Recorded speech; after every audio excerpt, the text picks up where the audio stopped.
Pound. In a world Get the hell up! where Carolina Panthers fans Anthony from Charlotte, keep motherfucking pounding. have an insatiable thirst I need to see a lot more of that shit going forward. for Panthers news and opinions. All my C3 brethren from the C3 Legion. Only one podcast roars ferociously. The longest running Panthers podcast on the internet. It's the C3 Panthers Podcast. Oh, Greg, I owe y'all $100, man. Welcome to another edition of the C3 Panthers podcast. My name is Cody Lashley. The professor has the night off tonight, so you know the C3 Legion is going to pick up slack in any and every way possible. We appreciate you for being with us tonight. Tonight's title is Carolina Panthers Want More War Daddies Galore. We have updates on Dave Canales talking about how he believes XL is that guy, that number one wide receiver. Ted McMillan said he doesn't watch film. What? And there's a lot of smoke that Jaylen Walker, the Georgia edge rusher, might indeed be the guy for the Carolina Panthers with the 8th overall pick. We have a wonderful show tonight. You know we're going to be joined by the best damn Panther fans in all of YouTube. You know them and love them. It's Joey the Blind Panther, Drew Irvin, Jake the Snake. What's up, brother? Forest City Kitty, Salesman, Sean Butler, the Captain. What's up, brother? The Cardiac Cat 13, Tyler Jones, the boy White Chocolate Espresso. My boys, ain't nothing to it but to do it, brother. Let's roll. You know this man by the voice that makes him moist.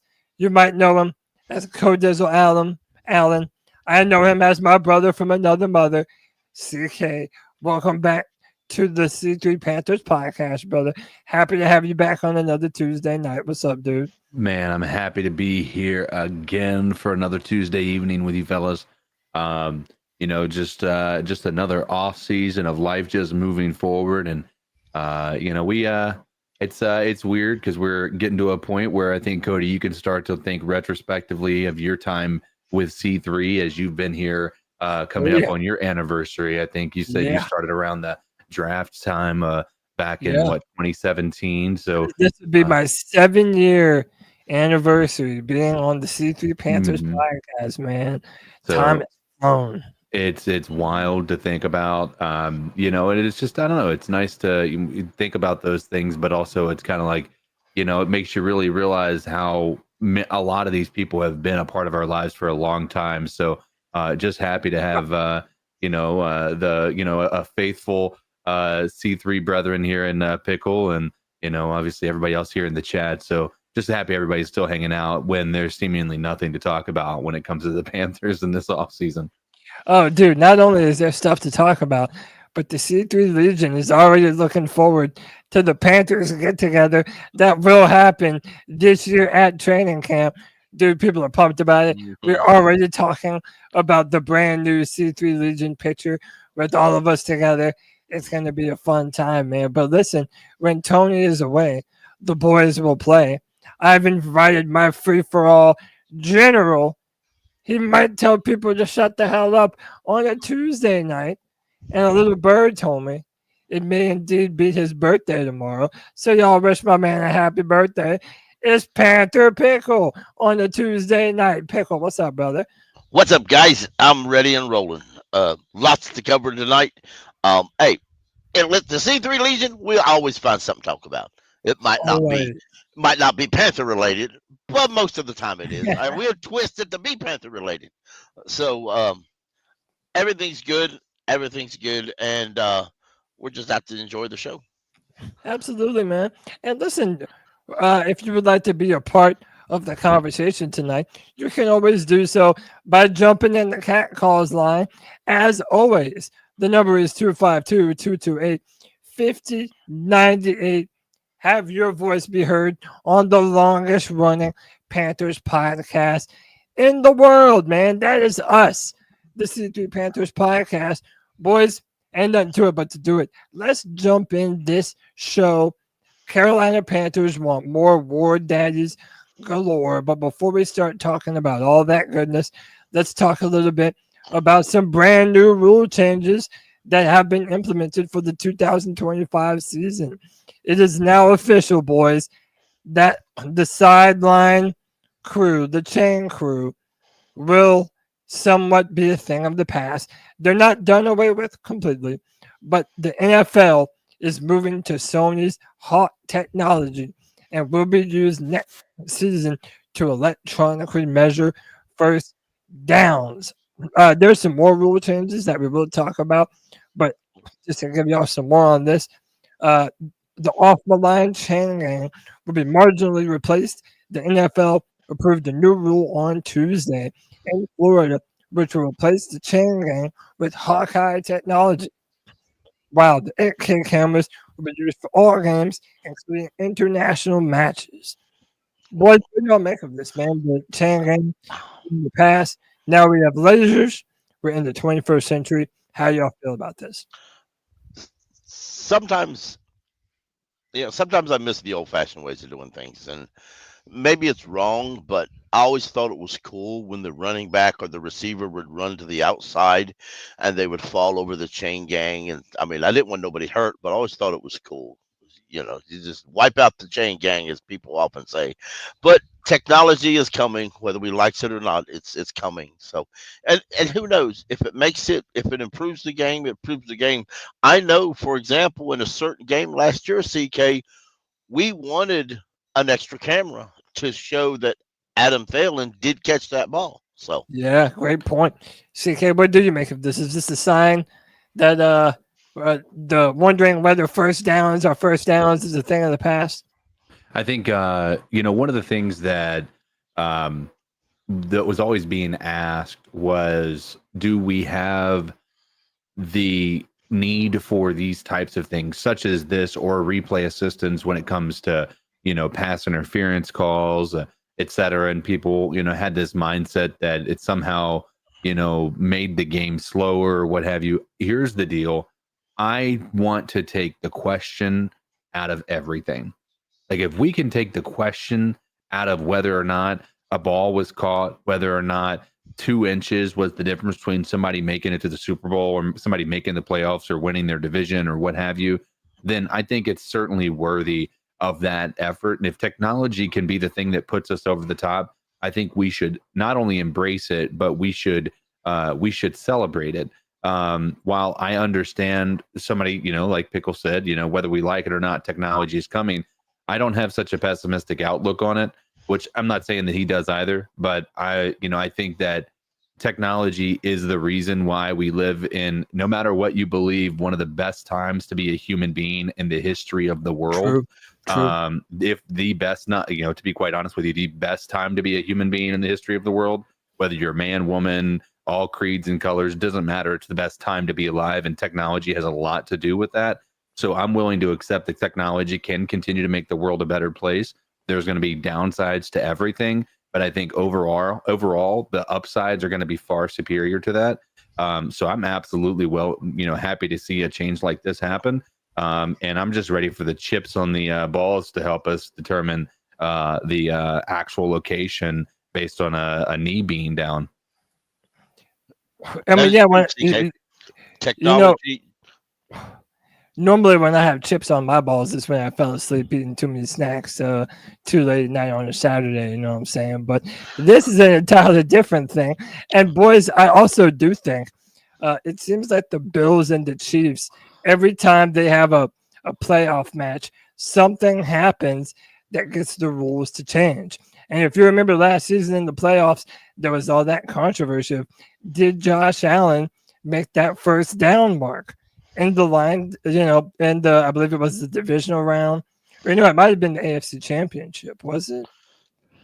Yeah, it was one of those. But now that sports betting is such a prominent thing, and there's so much money on the line, and you have so much writing on this, to be honest, boys, I'm almost a little surprised that this didn't happen sooner. Another thing that we've noticed is the NFL has actively used the UFL to basically test a bunch of different rule changes that they're looking to implement. And right now we have it up here, a still image from a UFL broadcast, and this is going to be the future.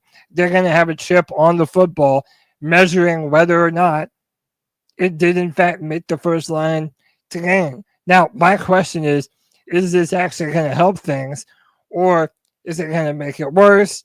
People saying the technology is potentially flawed. Maybe there are going to be some faulty first downs that maybe shouldn't have been. I don't know. It's like, now, and with the advent of AI, you're opening up a can of worms to a lot of things, and I feel like there's no way back.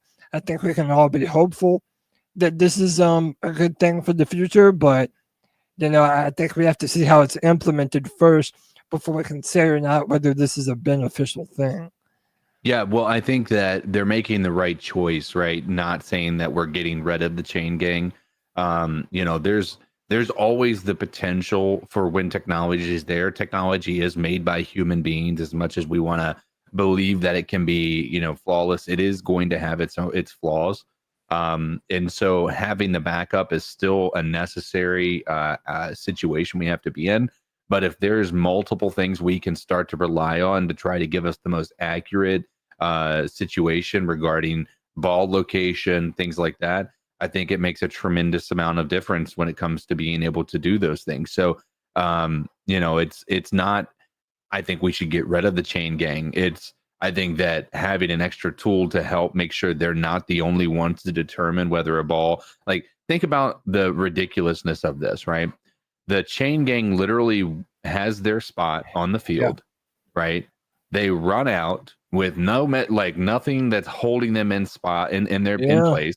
They just go and place the chains where they think it's going to be, and then they stretch the chains out. It's literally as human error possible as you can get. You know what I mean? Like, they can. You remember a few years ago there was like a Monday Night Football game. It was the Raiders and the Chargers, and one of the referees pulled out a cue card. Yeah, that was Gene Steratore. Yeah, to see if it could fit the card in between the ball and the first down marker, and that's what they used. It's so rudimentary, and you realize that this is what has been used for over 100 years. You know what I'm saying? Like, I'm surprised that they didn't do this earlier, in my opinion. Like, to me, it's weird that they're only now just starting to do this. Yeah, Danny, if you believe that so let me ask you this, Danny, because Danny says they go off of the lines, they don't just run out. If you're in between yardages, okay, there is no line. So there is no line whatsoever that you can rely on. You have to guess roundabout where you thought you were if you were in between a yardage marker. Because as well as I do, they place the ball in between yardage markers more often than they place them on yardage markers. And so if you think that they're coming out there with the ability to pinpoint, I was 4.5 inches away from the line, I'm going to put this down exactly 4.5 inches, and then they're going to go and have it be perfectly measured out, get the chain links out, everything they need to do, and that it's not possible that they had any error whatsoever, you're absolutely crazy if you think that. Like, they don't, you're right, they don't just run out and just say, I'm going to place it wherever I want to place it. But there is a tremendous amount of human error that is allowed when you're talking about something like the chain game. Sure. And this has been a bunch of times too that they've messed up these calls. Yes. Boys, let's get your opinion on this other rule right quick here. Geez, so much on the show, so much in my way. Let me bring up this tweet by Ian Rappaport. Hang on one second. I remember. Yeah. I remember when they were criticizing replay and about how replay and so many. Replay? I remember Bill Polian was part of the competition committee then, and he was talking on XM Radio this morning. He said he remembers that almost developed into a fist fight during the competition committee's chatting about whether to allow replay on games. They eventually did, but many people swore it would ruin football, and that's not what football is. And there was so much heated blood involving that now when you look at it, you can't hardly watch a game without seeing a video replay, and everybody likes it. So Yeah. some people, you just got to get used to technology.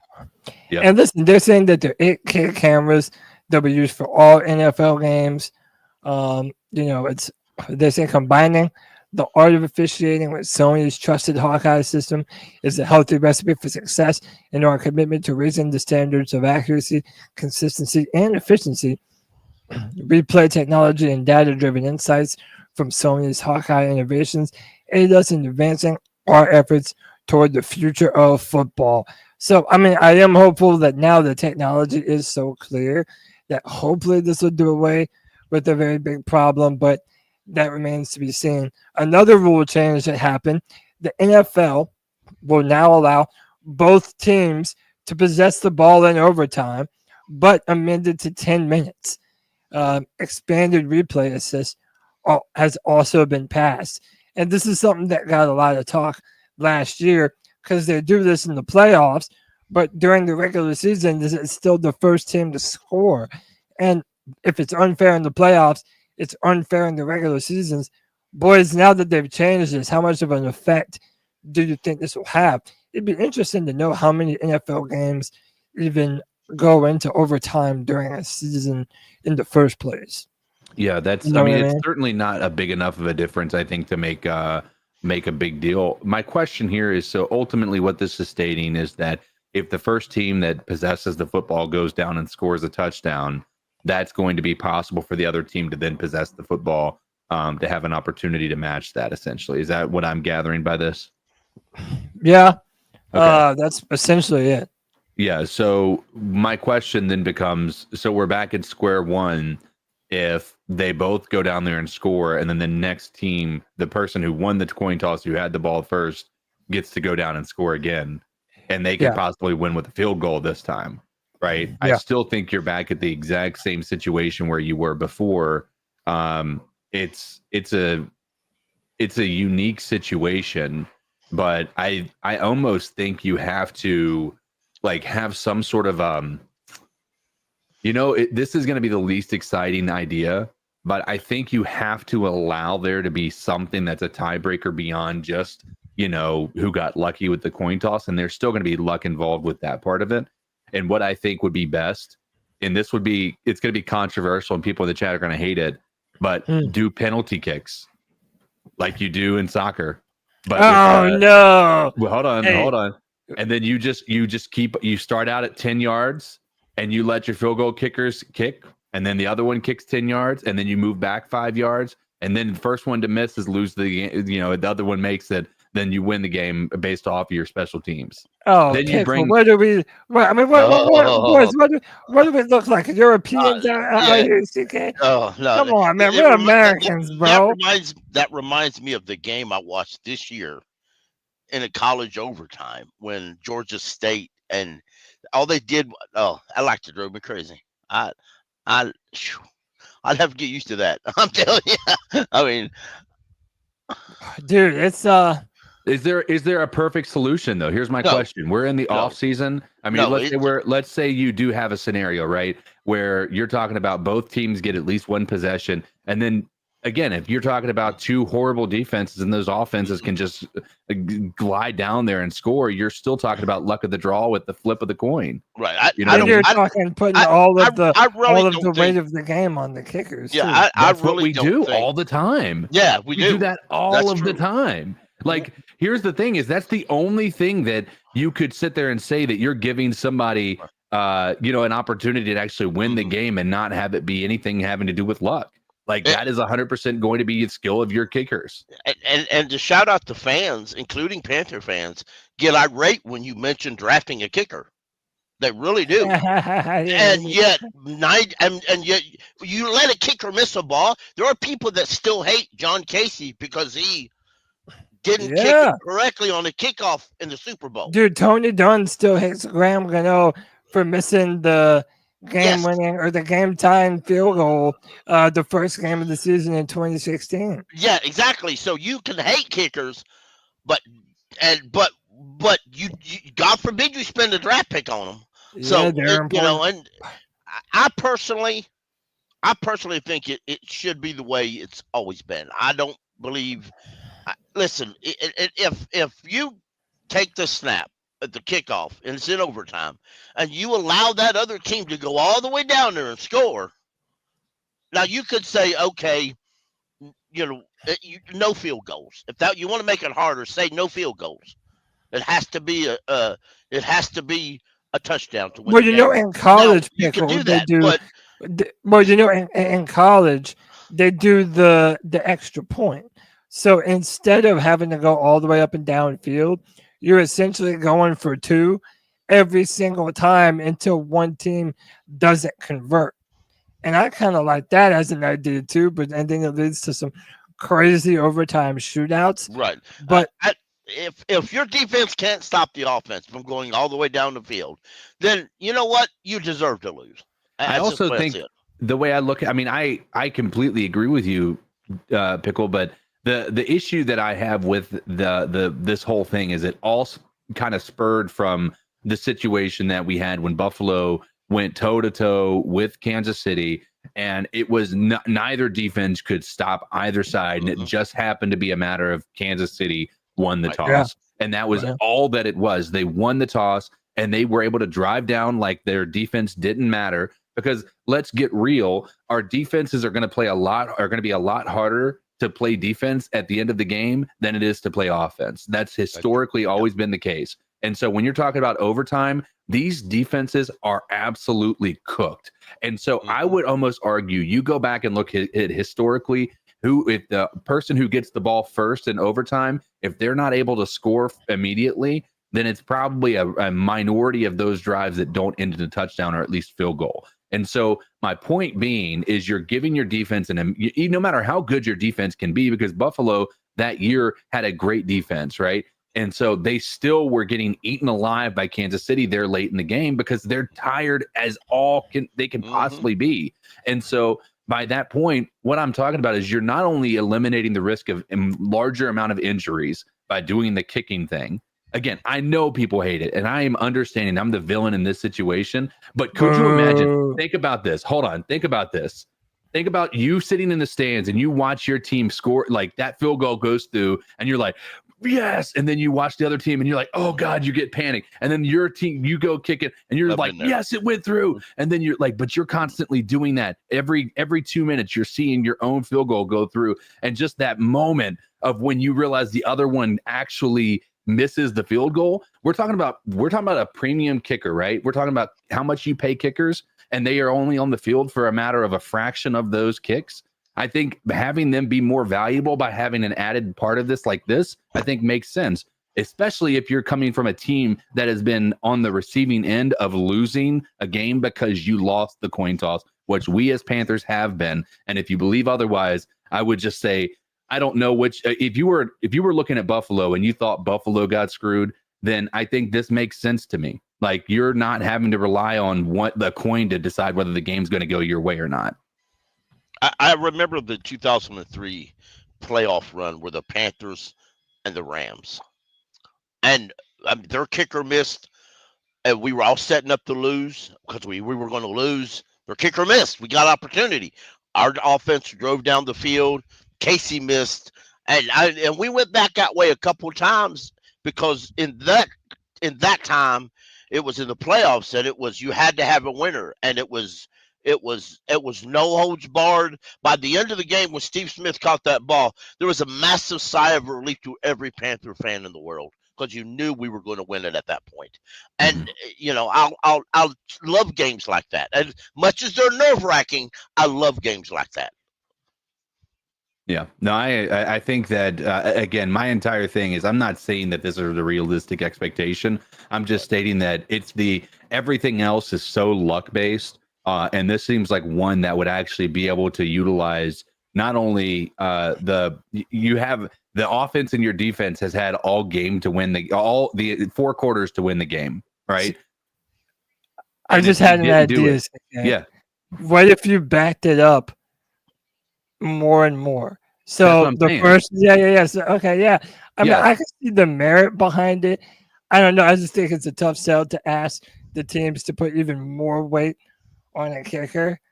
I don't know. I'm in favor of letting the team do it. That's why I'm okay with if it's an extra point conversion, like constantly going for 2. I'm more okay with that because it's putting more.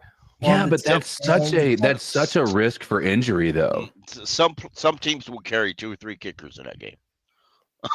Yeah, no, that's a good point too. They might would. Or how about, I would even argue this: what if you could do like it doesn't matter how bad your defense is, you could do something like your quarterback has no pressure, and you have a 1v1 man coverage with a cornerback, and you have to beat with the wide receiver in the first one to not score like or you know, I don't know something like that, right? Score a touchdown with a 1v1 by, you know, with a wide receiver on a cornerback. I think that would be an interesting thought too, because you're not talking about contact sports at that point in time. You're just trying to, I mean, sort of.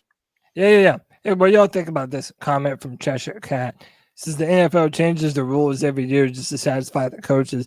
Is there now this thing where it's like, oh, well, whenever there's something we don't like about the game, we're just going to legislate it out? Like we're just going to pass a new rule every time? Like I feel like you can almost do too much at a certain point, and you're sort of taking away the random chaos that a football game is kind of known for. Like, as much as you love it or not, fucked up officiating sometimes will determine the outcome of some games. Yeah, and like I wonder if we get to a point where we're almost changing and doing too much, thereby almost watering down the product a little bit. I mean, I can see the argument there. Yeah, one of the rules that didn't get passed was supported and brought to by the Rams, or by the Lions rather. And this was in a pass interference. The opposing team doesn't get an automatic first down, and it's just a dead ball foul. They don't get automatically first down. And the reason why the Lions wanted it to pass is because they led the league in pass interference calls. So, I mean, you know, there ain't but 2 teams voted for it, the Lions and the Jets coaches. But at the same time, the NFL has their own little way of doing these things. Because while you're correct, Cody, they've tabled several of the votings to the May meeting, and there's a reason for that. They talked about this on XM Radio. In the May meetings, there's going to be only the owners will be there. The coaches, along with the trainers and all that, will be in OTAs. They'll be having the rookies there and their undrafted free agents, and they'll all be out on the field where they need to be, not in a meeting with the owners, and the owners will be there by themselves, so the owners can collectively vote with their pocket or their wallet. Well, here's the thing. I don't think that there's a problem with changing the rules when there's, like, for instance, in my opinion, something like the tush push, right? There's people who find a way to exploit whatever rules exist in the current, you know, status and the way they're written. And whenever there's something like that, I think it makes sense to make a rule change. Now, there's also the side of things that as we move forward into a more progressive society, there is a reality around our player safety. And so a lot of people would argue that maybe we shouldn't have made those changes. But when you realize that some of our superstars have been healthier for longer in their careers, I think that that there's an argument to say that makes sense to make those rule changes. And so all of a sudden now you're talking about, well, if we start to make a blanket statement that we shouldn't change rules, well, now we say we can change rules, and now where you draw the line there? You know, I think that changing the rules can be important as long as the spirit of the game still exists. And I think the cool thing about a lot of these changes that they make, it's always on a trial basis in a lot of cases. Like, you know, they'll do it for preseason just to see how it works. And then if that doesn't really seem to work out well, they have no problem changing it back or not implementing that in the following year. But, you know, I think ultimately in the long run, I think the idea of not changing a rule because you're afraid that it's going to, you know, just domino effect and have all these other rules start to want to be changed. I don't think it's just appeasing the coaches. I think it's making the game a little bit more sound, and people can trust what they're seeing as opposed to just guessing whether or not it's the refs in the back pocket of the Chiefs. And I do think that it is a good thing that whenever you see some dumb shit that happens in, the playoffs, like what we said a little while ago, when you had the Chiefs go into overtime, go right down the field, and they win the whole thing, when Josh Allen had pretty much been able to do the same thing the entire night for the Buffalo Bills. I do like the fact that the league is willing to go back and say, okay, look, for the sake of the product and making it more competitive, that we do have the ability to fix things in the course of one off season. I understand how maybe sometimes it can be too much, but overall, it says to me that the NFL has a really large amount of quality control over the product that they're putting out on field. And ultimately, I do think that's a good thing because, the NFL and all these NFL teams, for the most part, they're really tuned into what makes the game more fun, more entertaining, and as you mentioned, safer for the players. And hopefully everyone's having a 17-game season instead of, getting torn ACLs and meniscuses in the middle of the season. But we still haven't fixed that turf yet. So people say, the funny thing is they're saying the data doesn't support the argument that's being made by the players there. What about the turf? Remember we didn't have turf, and remember people would complain about our real stadium grass being too muddy and hard to play. Remember when the Seahawks played us in the divisional round here in Carolina in 2015? They were bitching about not being able to have traction on the field. Can I tell you this? And this is just now that I have moved into kind of a management role within my organization, I'm learning something that I think a lot of people who go into a leadership start to learn.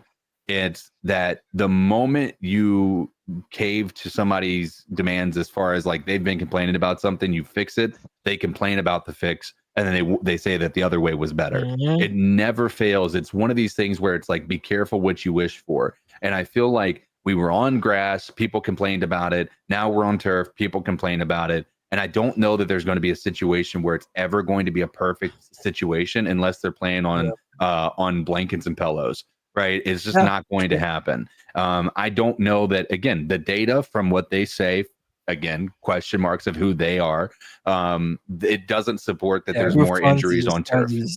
You know what I mean? And so, and I can't help but go back to that time when people were completely complaining about our field when it was real grass. Other teams were, at the very least. So I just don't, I don't put a lot of faith in the argument that turf is more. And then you also have to listen to players too. Like players also say that MetLife Stadium, where the Jets and Giants play, is notoriously horrible. Yeah. So again, we're not the only ones that have this issue, but hey, man, we're in an ever-changing day and age in the NFL.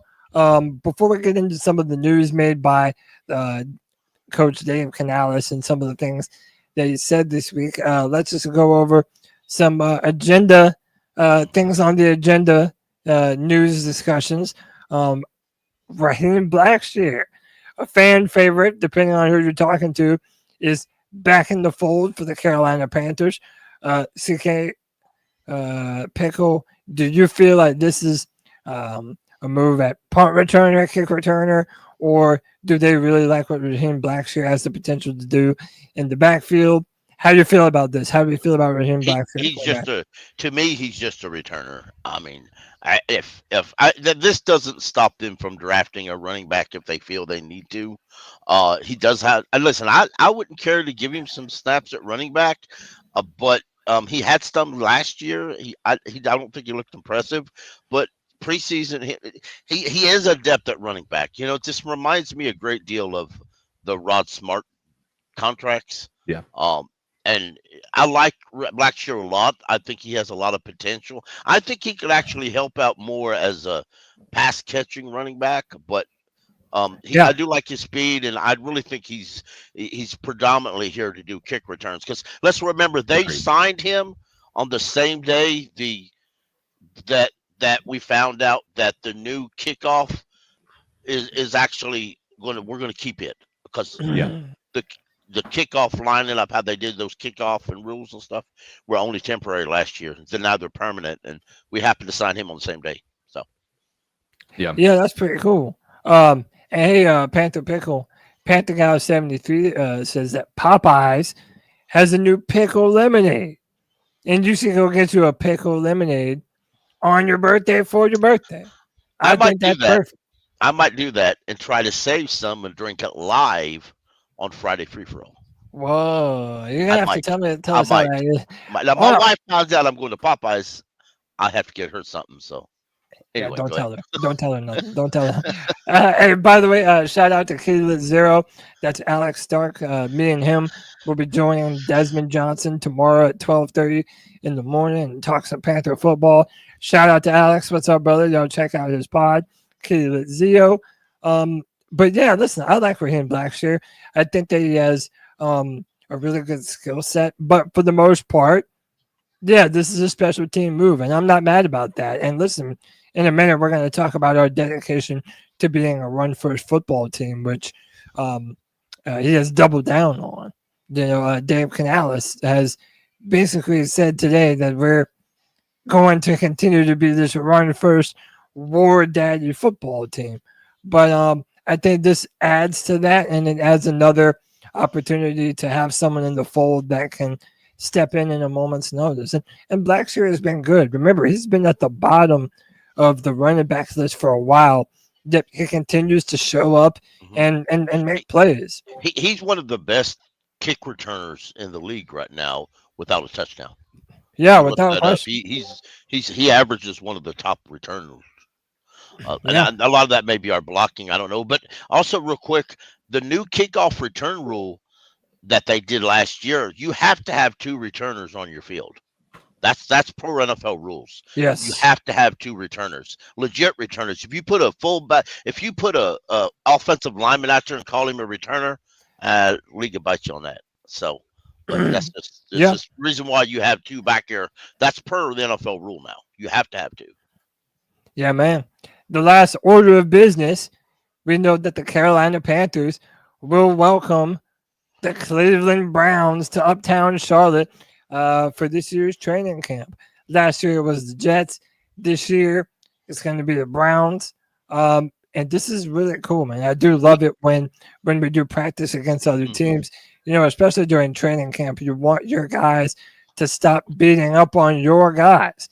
And you're getting an opportunity to really test their mettle by bringing in another team. And for all intents and purposes, the Cleveland Browns look to have a pretty damn good team. And they're going to have the number 2 overall pick, which they'll probably draft a quarterback. But this is a good opportunity to really test ourselves against a really good roster that underperformed last year. I mean, the quarterback has been the biggest issue for them. They're probably going to try to fix that in the draft this year. But I think this is a really good team for the Carolina Panthers to go up against and really find out early in the season what we're made of, especially running the football like we say we want to so bad. It's going to make who the Browns draft very interesting to us. A lot of it. What I thought about this, I thought it was interesting. If I understand it correctly, they're going to do this our first preseason game. In the past, it's been our second or our third preseason game. Our first preseason game, I really don't mind it. Our first preseason game, I don't mind that at all. I don't think. Well, was the Jets our first preseason game a year or 2 ago when we played them and they were on Hard Knocks? I don't think so. I think it was like our second or third. It was our second. Oh, okay. Yeah, I mean, like I said, I think this is a good opportunity for us to find out what we're made of, man. Kidlet Zio with the $9.99. Appreciate you, man. This is going to stop procrastinating and get to work. Wanted to get this in before I get off the chat. Still listening, though. Keep crushing, y'all. Shout out to Alex. Kidlet Zio. We appreciate you, brother. Let's jump into our first news story of the night, and then we'll jump into some cat calls, boys. So there's been a bunch of discussion. There's been a bunch of discussion around Xavier Legette and him being the number 1 wide receiver for the Panthers. And let's be real, boys. a lot of fans have been out on Xavier for a minute. He's had a lot of drops. He's had some issues. But this was addressed today in this Panthers article by Darren Gant. He talks about this. He says, everyone, it seems, wants to give the Panthers quarterback Bryce Young that mythical number one receiver. Panthers head coach Dave Canales believes he may already be on the roster. Even though the Panthers tried to find that guy with Deontay Johnson last year, and even though, and this has been confirmed, that they made a call for former Seahawks wide receiver DK Metcalf before he was traded to the Steelers, and even though they did get lumped into the speculation about every other name on the market, Canales says they were content to go into the season with what they have pending the draft. And that's based on what they have already seen from last year's first round pick, Xavier Legette. He says, I think we got that guy. I think it's Xavier. Canales said on Tuesday morning at the League's annual meeting, I think it's up to the coaches to just continue to develop him and let him grow at his own pace. So for me, the goal for Xavier is to let him take the next step. This is going to be his first offseason with us from phase one all the way through, and I just love to see where that goes. Do you love Canales taking a moment to double down on XL? But the more important question is, do you believe him? Yes. Does XL still have the potential to be the number one wide receiver for the Carolina Panthers? Yes. What? I still maintain that I think that he's going to be, he has the potential to take that number one wide receiver role and be, effective at it. The majority of the, wide receivers in the league, outside of CeeDee Lamb and outside of Jamar Chase and, Justin Jefferson, most of the other ones that you consider top tier are ones that you didn't expect to be top tier, right, when they first started in the league.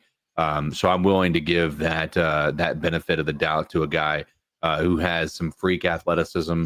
And again, I gave him the benefit of the doubt earlier, in multiple podcasts where I said, give him a full off season of getting to understand an offense, to get to better know Bryce Young and all of this stuff. I'm absolutely not out on Xavier Legette. He's a first round draft pick, whether he was the last draft of last pick of the first round or not. It's still worthy of respecting that and hoping that dude can do something, and I'm optimistic about it. Yeah, Pickle, what say you, man? I think David Canales is correct. I've never been on the train to go out there and overpay or scream for another top receiver. You don't draft a guy in the first round and and trade up to make sure you get that 5th-year option just to be out on him after 1 year.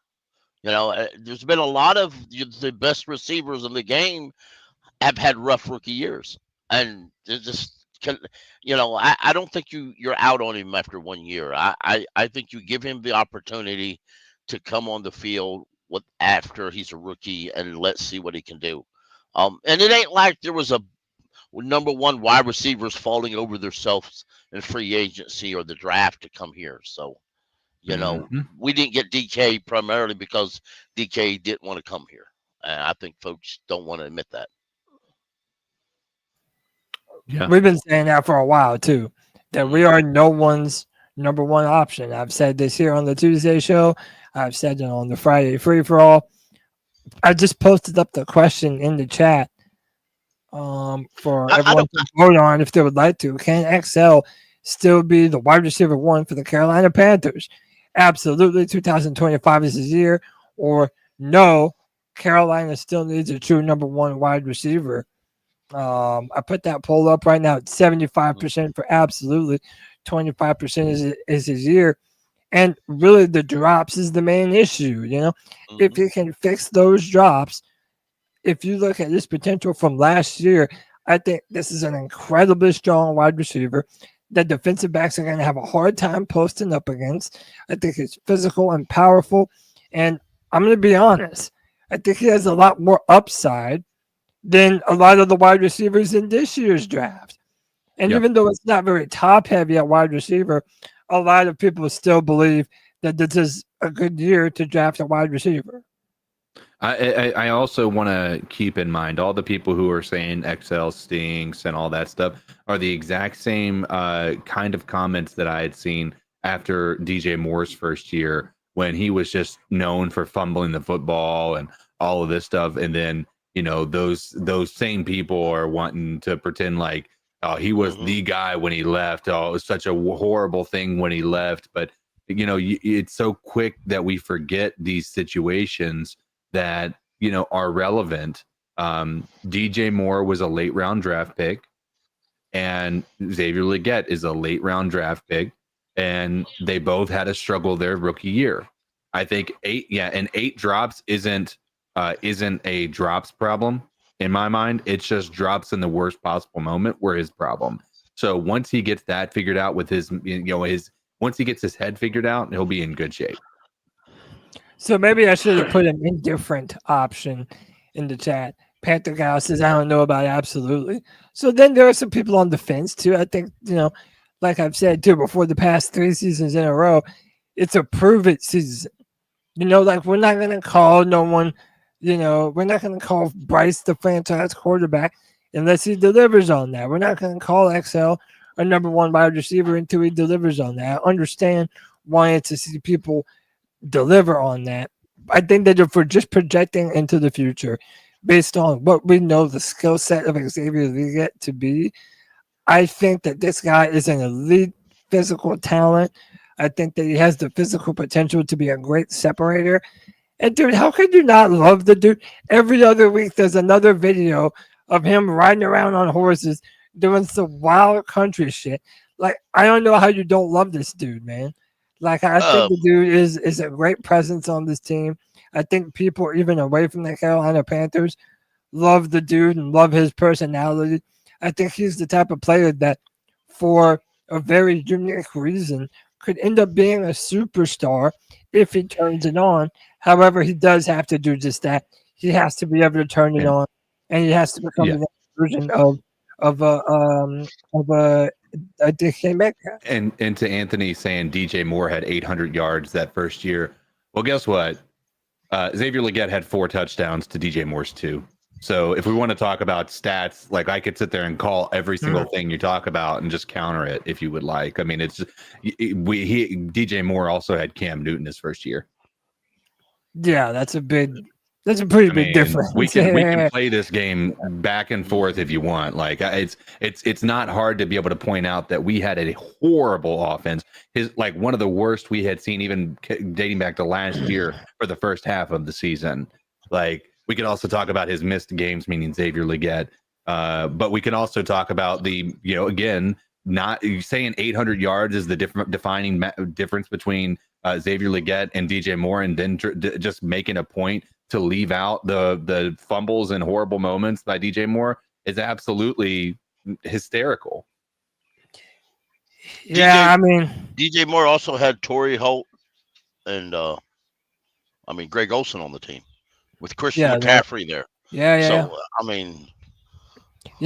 that's true too. I mean, it's a different style of receiver, a different type of offense too.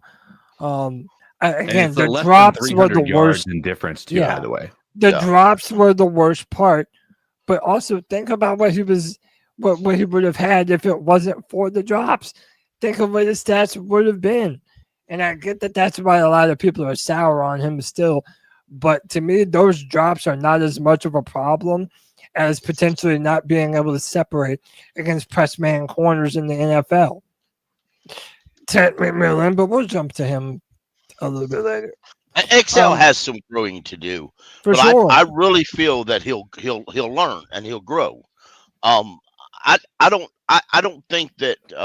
Listen, and to be honest with you, I trust Dave Canales and Brad Isaac as wide receivers coach, because let's remember, they also developed DK Metcalf. They had a hand in his development.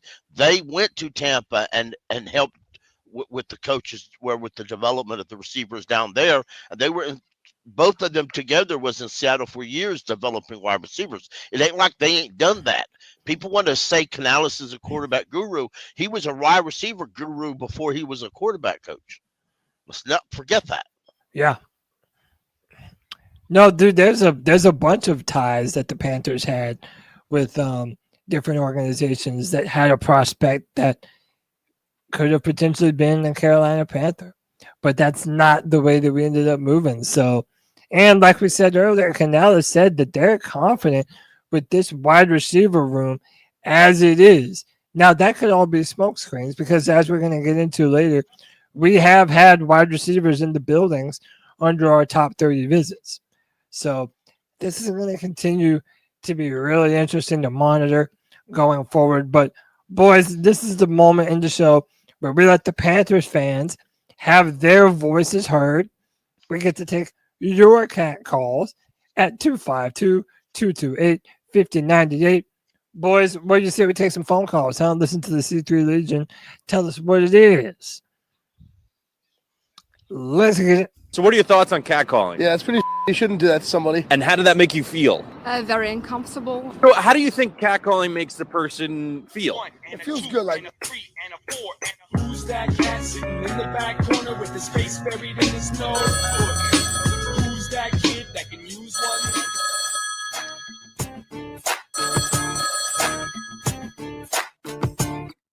Oh man, no good here. Hood Mickey Mouse, huh? How you doing, boy? C3?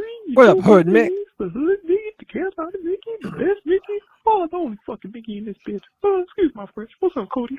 My boy? What up? I'm thinking we should get a wide receiver in the draft. What's that kid from Iowa State? I think it is. He kind of reminds me. Jaylen Higgins. I think he might be nice. Oh, we should get a Golden Brown. Yeah, I think he's nice too. I don't want that tall bastard. The Mexican man. What's his name? T-Mac. More like T-Crack. But yeah. I think we're moving in the right direction. And let's see what we're gonna do. But that's all I'm gonna say. Hood Mickey. Boy. Shout out to Hood Mickey. He says that we need to upgrade our wide receiver room. He mentioned a couple names. Pickle. I know we mentioned some of them on the last free for all, but CK, I don't know if you're familiar with Jaylen Higgins, the Iowa State Cyclone. Big, tall, fast, can jump up and go get the ball. That's why a lot of people are saying if we do get a wide receiver, it could be and probably would be more beneficial to trade back a little bit if we had the opportunity to do so, to be able to grab some of these guys in, maybe the mid-second round. I think it would be easier to trade up in the second. I just don't. I don't believe. Okay. If the correct opportunity presented itself, I would like to trade back. I just don't know that opportunity is going to be there. But at the same time, I think it would be easier to trade up in the second. We do have the ammunition to do that. Yeah. CK, what say you, man? You like the idea of getting a wide receiver later than going a wide receiver early? Yes. I mean, I'll be honest with you. If we didn't go wide receiver at all in this draft, I wouldn't even be mad about it. Oh, okay. Pretty cut and dry. Again, we have way too many holes to fill for me to be sad about one of the least weak spots on our team not being a priority in the draft. Yeah. No, I hear you. Let's take another one. What's up, C3? It's Lucas from Far City. What up, Luke? I want to talk about our former quarterback, Cam Newton, real quick. Ooh. Yep. Did something Cam happen? Newton wants to celebrate the 10th anniversary of the 2015 team. That lost the Super Bowl, unfortunately. I don't think we should do this at all since we didn't win the Super Bowl. And it's obvious that Cam is just wanting the Panthers to acknowledge him. He's just begging for some attention right now. And I just don't think celebrating a team that didn't win it just gives you a bad look. I don't know any NFL or college football teams that have ever celebrated a football team that didn't win. Correct me if I'm wrong. Instead, I think the Panthers start inducting players from that 2015 team into the Panthers Hall of Honor, starting with Luke Kuechly, the best player on that team. Just curious what y'all think. Should we celebrate that team? Should we celebrate the 2015 at halftime one game, or should we just start inducting the 2015 players like Luke and Thomas Davis and Jonathan Stewart? I think that would be I think that would look a lot better and wouldn't make us look like a bunch of losers. Keep pounding, go Panthers. Keep pounding. So this one touches a bit of a soft spot, CK Pickle, because, this is probably my favorite year as a football fan ever.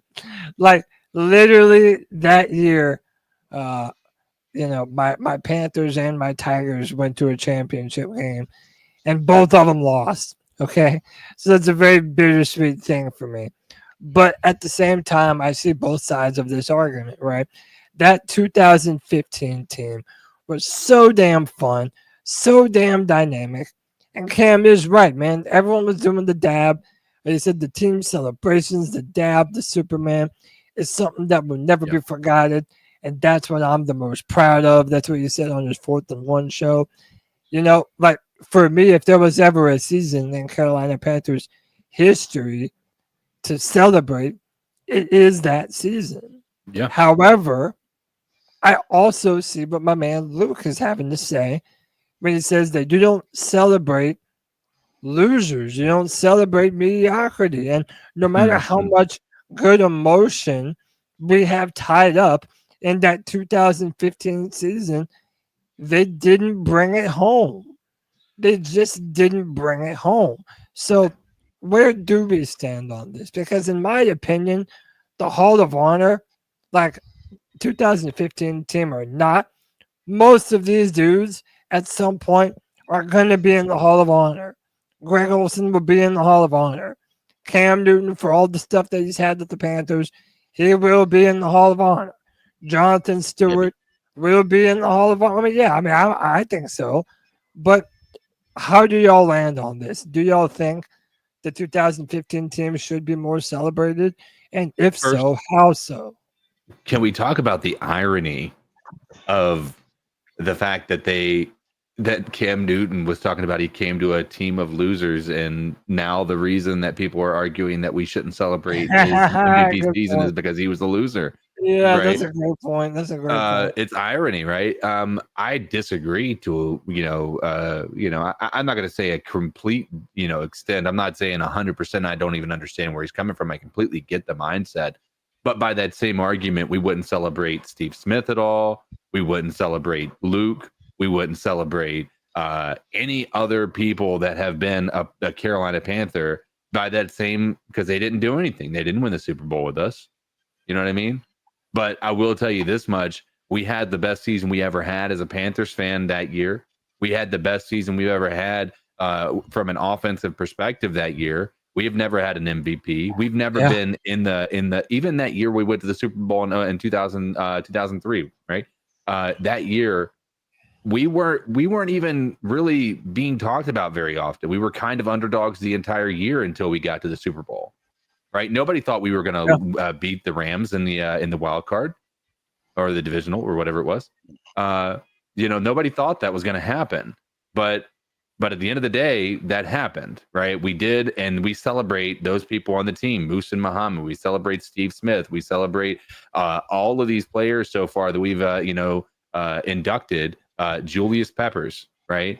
They're all fantastic players, but by that same mindset, they're losers if we're wanting to approach it that way. So I disagree from that perspective. I think that it's fine to celebrate these guys for giving us the best thing we've seen as a Panthers fan in the entirety of Panthers fandom. I'm going to agree with CK a little bit. I do understand that. I understand what he's talking about, the other guy, Luke. But at the same time, I remember this 2003 Super Bowl, and I mean, nobody celebrated John Casey making all them kicks the whole year except for a few in the playoffs. in the playoffs that mattered. Nobody wants to celebrate Jake Delhomme being, in my opinion, the best Carolina Panther quarterback that's played in a Super Bowl, because he played a better Super Bowl than Cam Newton did.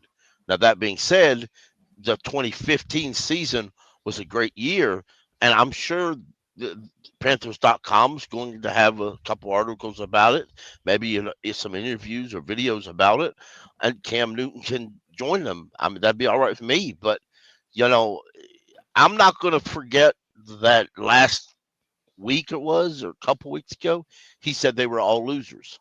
So by that token, why do you want to celebrate losers?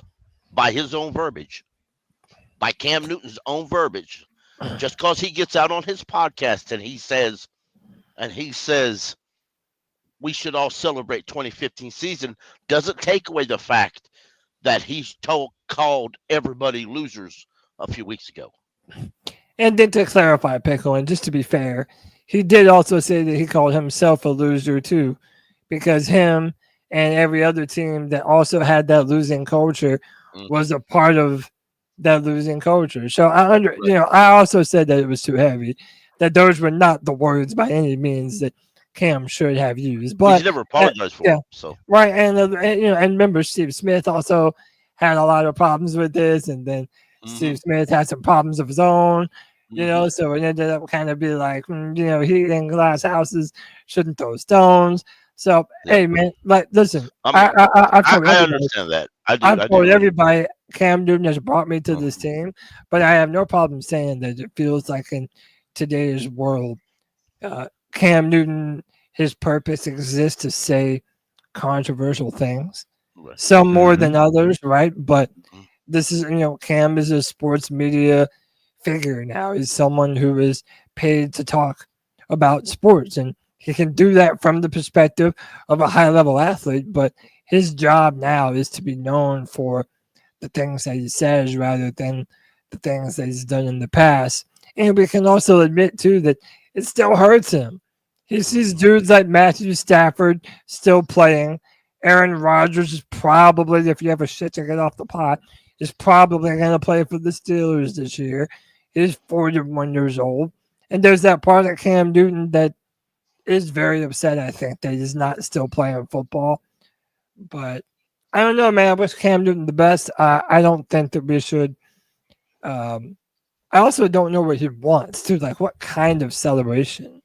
When is this celebration happening? How would we celebrate that 2015 team? I don't entirely know. I think that's kind of up for interpretation. Go ahead, then we'll play our third call.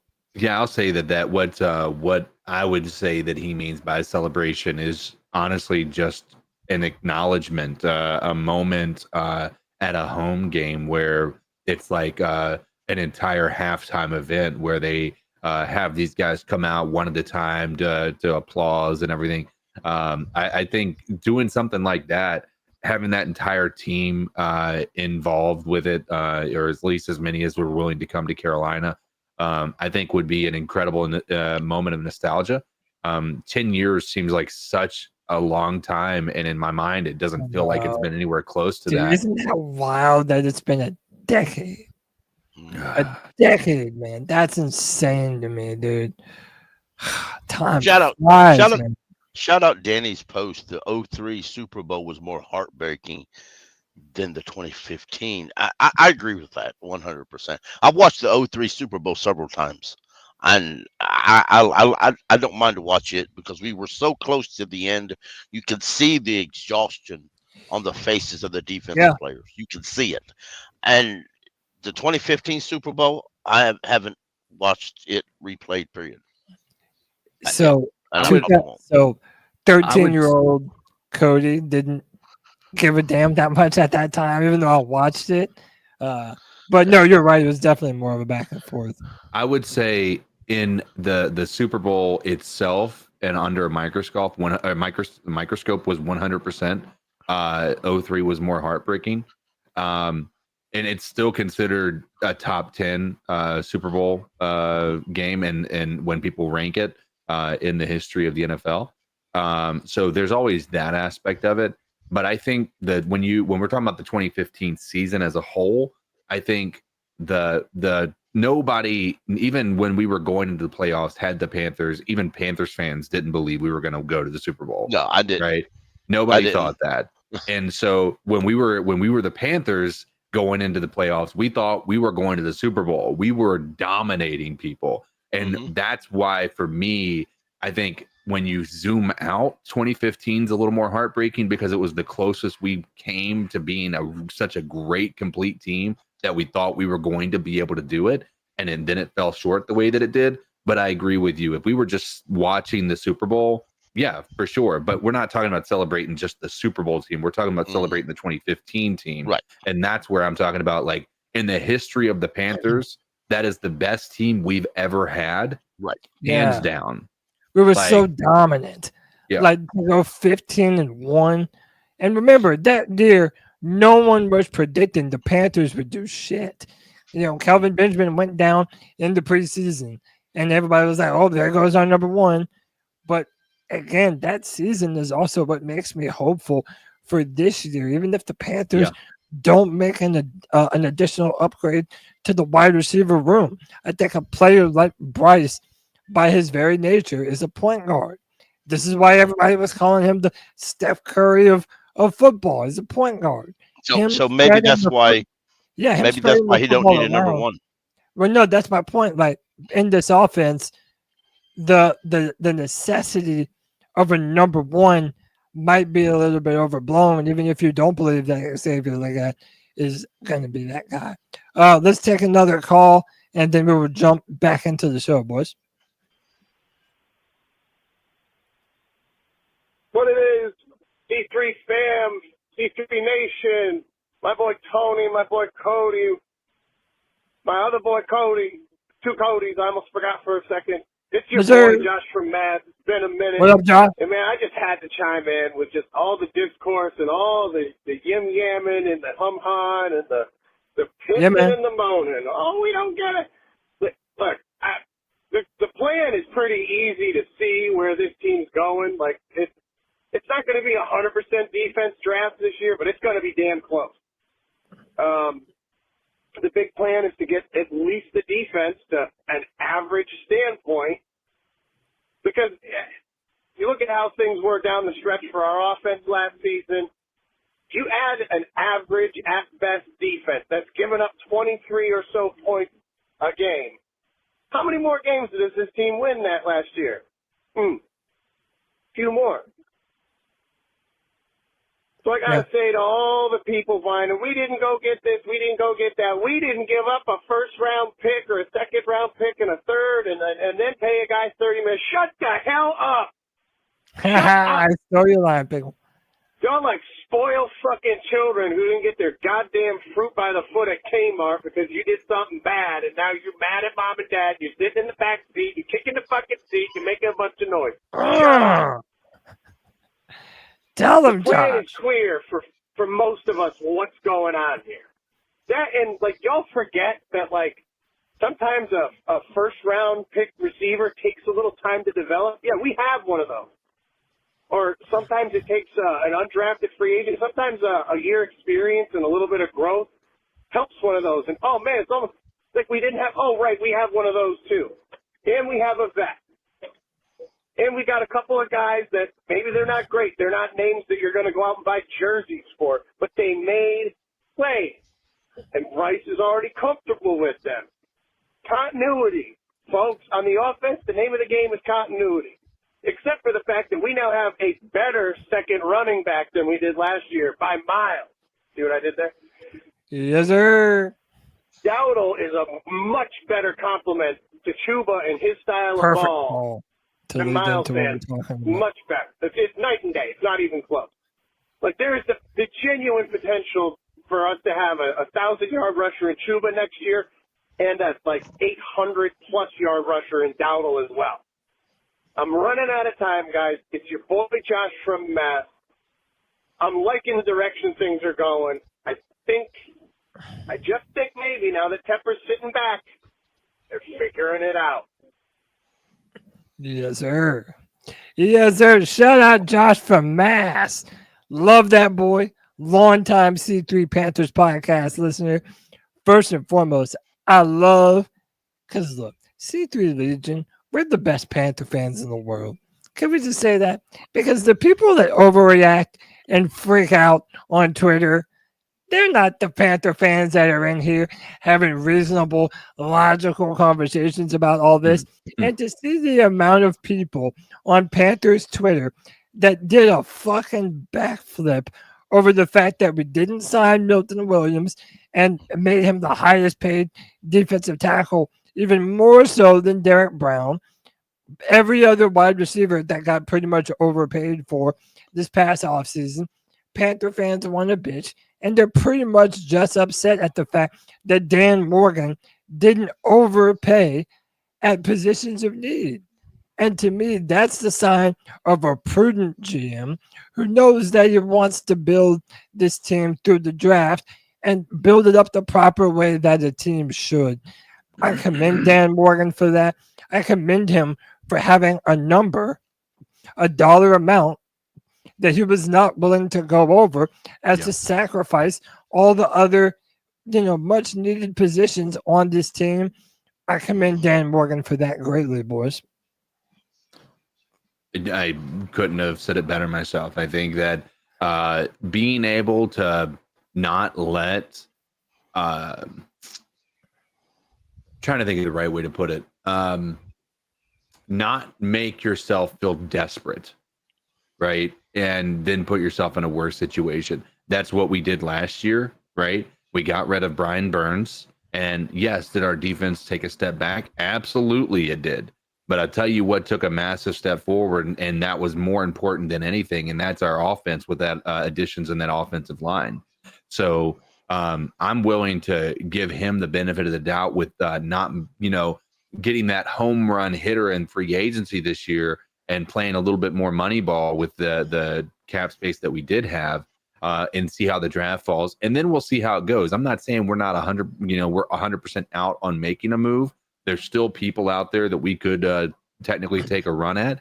But right now, I'm fine with not playing desperation. I'd rather us play in a way that's, a little bit easier, Yeah.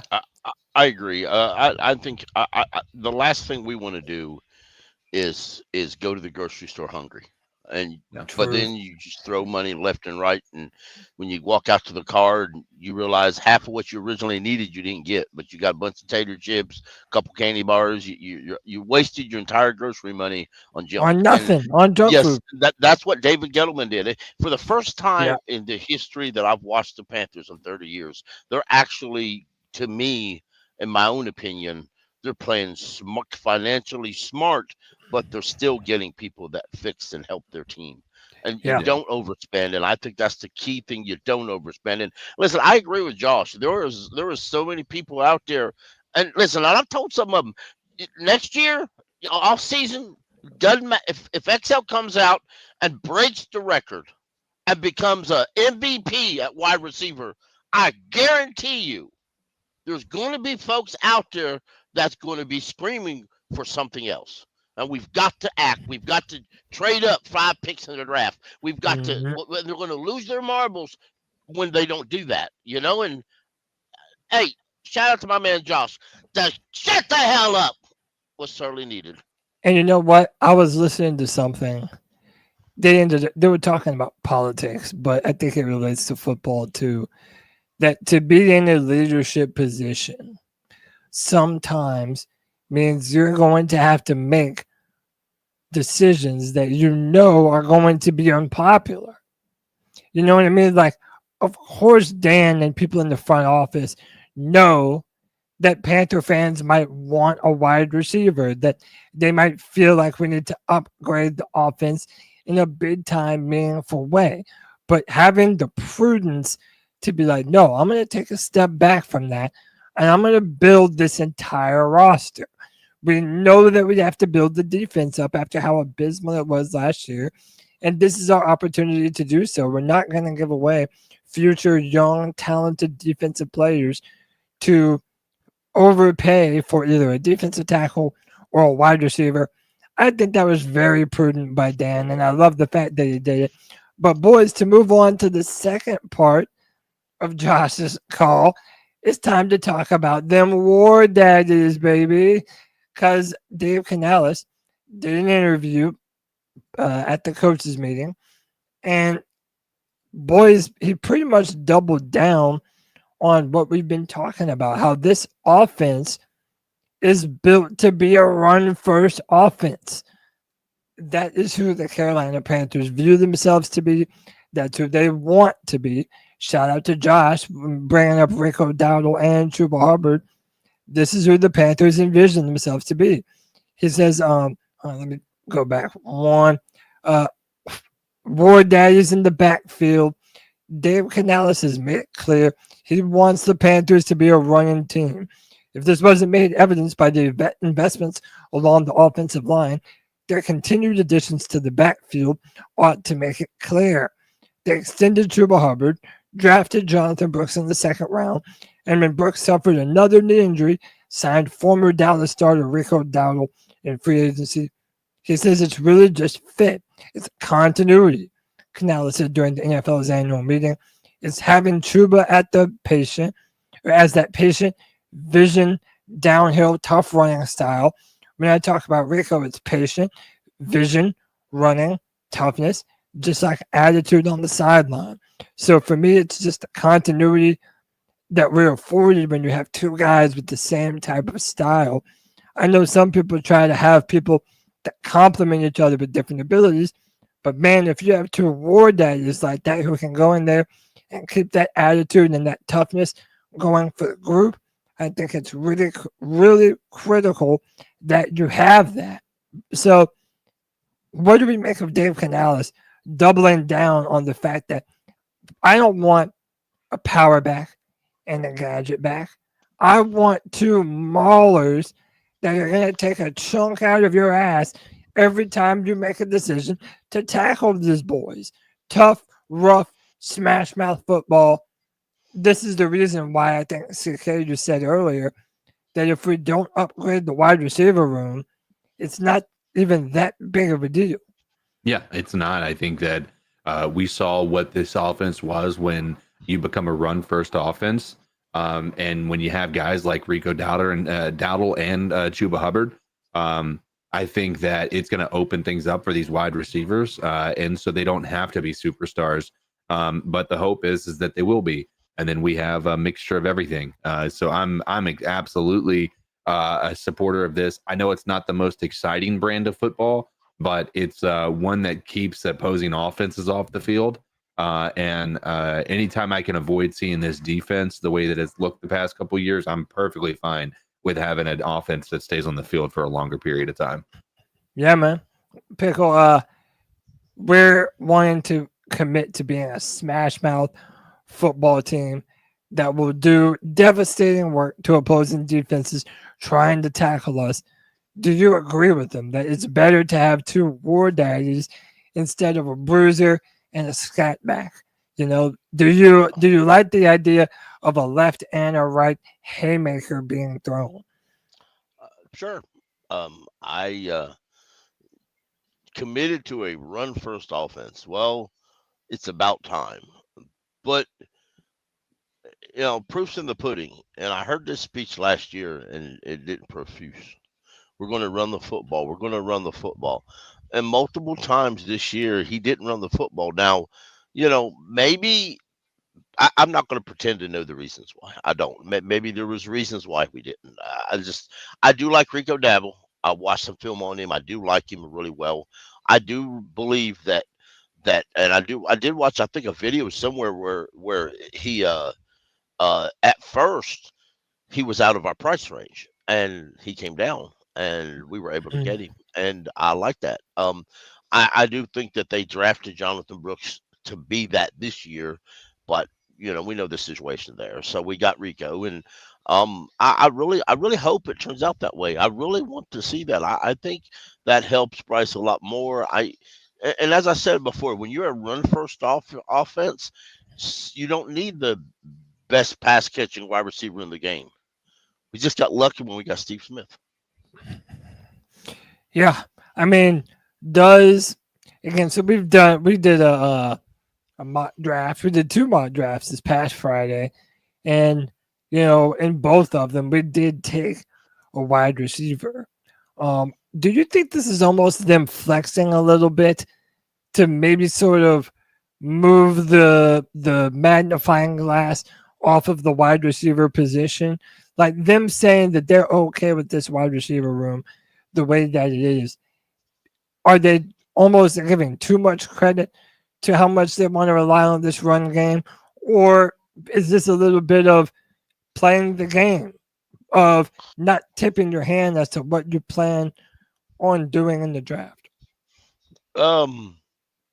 It could be. It very well could be. It could be, as they call it. It very well could be. Still don't think that they're going to take a wide receiver. No, let me change it. I don't think they're going to take an offensive position in the first round period. If they do, they could by all means. If they do, I would think it would be more of a tight end or an offensive lineman, not a receiver.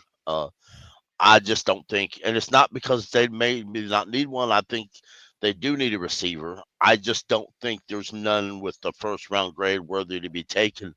That's going to be at pick 8 that we're going to have the opportunity to get. And no, Ted McMillan's not it. I'm out on him entirely. Oh, hold that thought, Pickle. Hold that thought, because he is a part of the show. I'm gonna play the video clip and everything. We'll have a full discussion. But yeah, I think it could be. I hope it is. I want to see some little bit of strategy. Dan said earlier that it's time to get serious with this draft. And I think that's what he meant. Time to play coy a little bit. I think they tried that last year, but XL got a big mouth. You know what I'm saying? Because XL blabbed to everybody, and that kind of spoiled everybody's fun. So this year, you don't know what you're going to do with that pick. Whether it's trade back, trade up, draft, you don't know, and I think I like that. Let's see if Jaylen Walker can actually keep his mouth shut, or maybe they just don't tell anybody that we're going to draft you. So, by the way, Red Swarm says 5 and 12 don't scare anybody, right? Which is why nobody's afraid of them dirty turds y'all got down there. So you know what I'm saying? Stay at the bottom of the division, bro. You already know. But so listen, if we're gonna talk about war daddies, and with everything that Dave Canales just said, if we are that committed to pounding the rock, I'm about to say something very controversial. We're going to say something and talk about something that might be very controversial, especially after drafting Jonathan Brooks with the second round, or in the second round last year. And y'all might even know where I'm going with this. But if you want a war daddy behind your offensive line, and you can never have enough, is Ashton Jeanty on the table for the Carolina Panthers with the number 8 overall pick? Now listen, I already hear everyone on the internet. They're crying. Why would you do this? Why would you take a running back in the top 10? And to be honest, he might be gone before the Panthers have an opportunity to pick. But I want y'all to look at this chart. On the left side is missed tackles forced per carry. On the bottom is yards after contact per carry. Look at where my boy Ashton Jeanty is, chilling at the far top right. This dude never goes down on first contact, and he's always making people miss. Listen, I'm not necessarily advocating for this, but if the Panthers wanted their identity to be a dominant run-first football team, am I crazy to assume that maybe Ashton Jeanty should be in the conversation, especially if you have Dan Morgan coming out saying that we're going to go best player available? Is there not an argument to be made that he might not be the best player available? Pickle, what say you? I don't think if he's there, we're going to take him. But to entertain you, you're probably right. If he's there, he would probably be the best player available. But at the same time, if Abdullah Carter's there, he would be the best player available. If Mason Graham was there, he would be the best player available.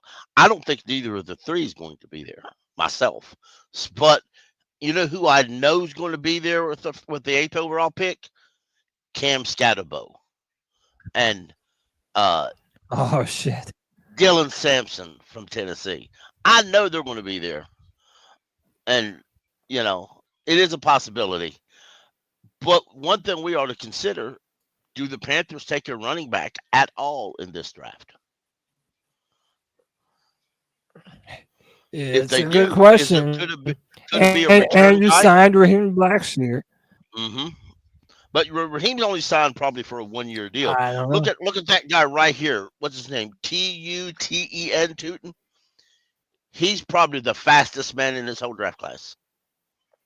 If he's sitting there at 3rd pick, and Oh, really? decide if he's the fastest man at the combine, he's probably one of the fastest men in this whole draft class. How do you not draft him for his speed and put him as a kick returner? And he may have kick return in college. I don't know that, but I think one of the reasons though, I think if we take a running back, But and also, here's where some of our yeah. Cam Scatterbo fans ain't gonna like. I think our returner. If we take a running back, I think he has to be able to do kickoffs and returns. He has to do returns. I think he has to do returns. If he doesn't do returns, I don't think they draft him. Mhm. Because But you know, it's a copycat league, right? No, it is. You're right. You're absolutely right. It's a copycat league. And if you look at, I mean, literally 3 of the best teams last year, the Baltimore Ravens, the Philadelphia Eagles, the Detroit Lions, they were running the fuck out of the football. And both of those teams, I mean, you know, they both had the primary back between the Ravens and the Eagles with Saquon Barkley and Derrick Henry. But they also had a reliable number 2 option. They were pounding the football, running the rock. Now, again, I'm not going to endorse this, but if the Panthers drafted Ashton Jeanty behind this dominant O-line that was able to run the football at a full clip last year, I don't know. I'm not going to freak out about it for very long, I'll tell you that.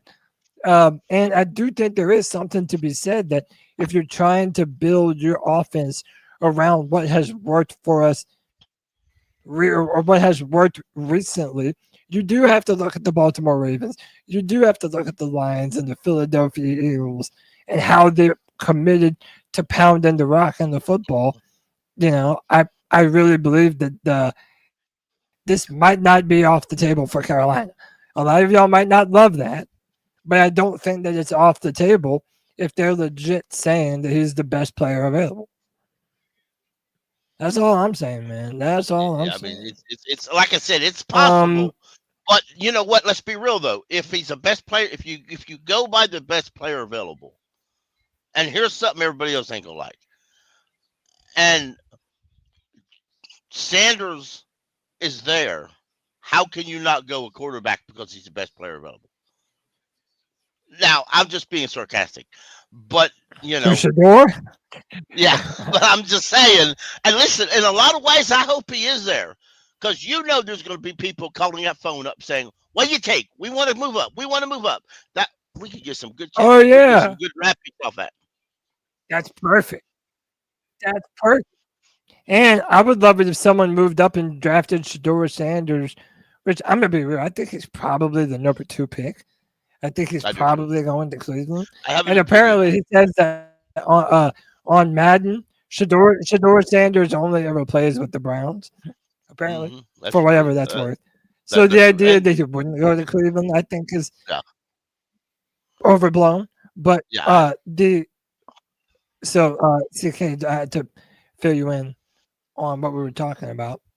The best running back last year in all of college football was Ashton Jeanty. And I showed this graph to Pickle and everyone watching look at this chart right here. So the numbers on the left are the missed tackles forced per carry. On the bottom is yards after contact per carry. Look at Ashton Jeanty all the way up there at the top right. The dude is heads and shoulders above all of his contemporaries in this draft class. CK, if they're telling you that they want to be a run-first football team, that they want, his words, not mine, war daddies, then who else is a war daddy if not Ashton Jeanty? Like, I know people don't love the idea of drafting a running back soon. I don't necessarily love it either. But I'll be damned if he doesn't fit the ethos of what the Panthers are looking at and what they want to be. I can understand the thought and I can respect the thought. I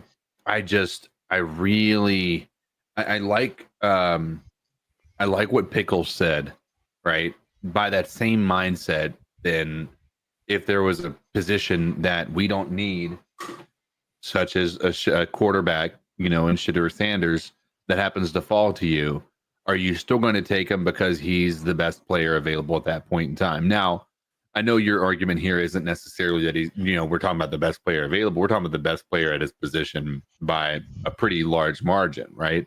I just don't think that the need for a running back, or like even the potential of this guy being like a superstar, is worthy of going number 8 with him. There's, again, as I mentioned before, the holes on this team are so massive. To put that type of a premium on a running back is way too expensive when we have the amount of problems that we do on this team. So I get your mindset, but I really cannot get behind the thought that we're going after this. Yeah, because if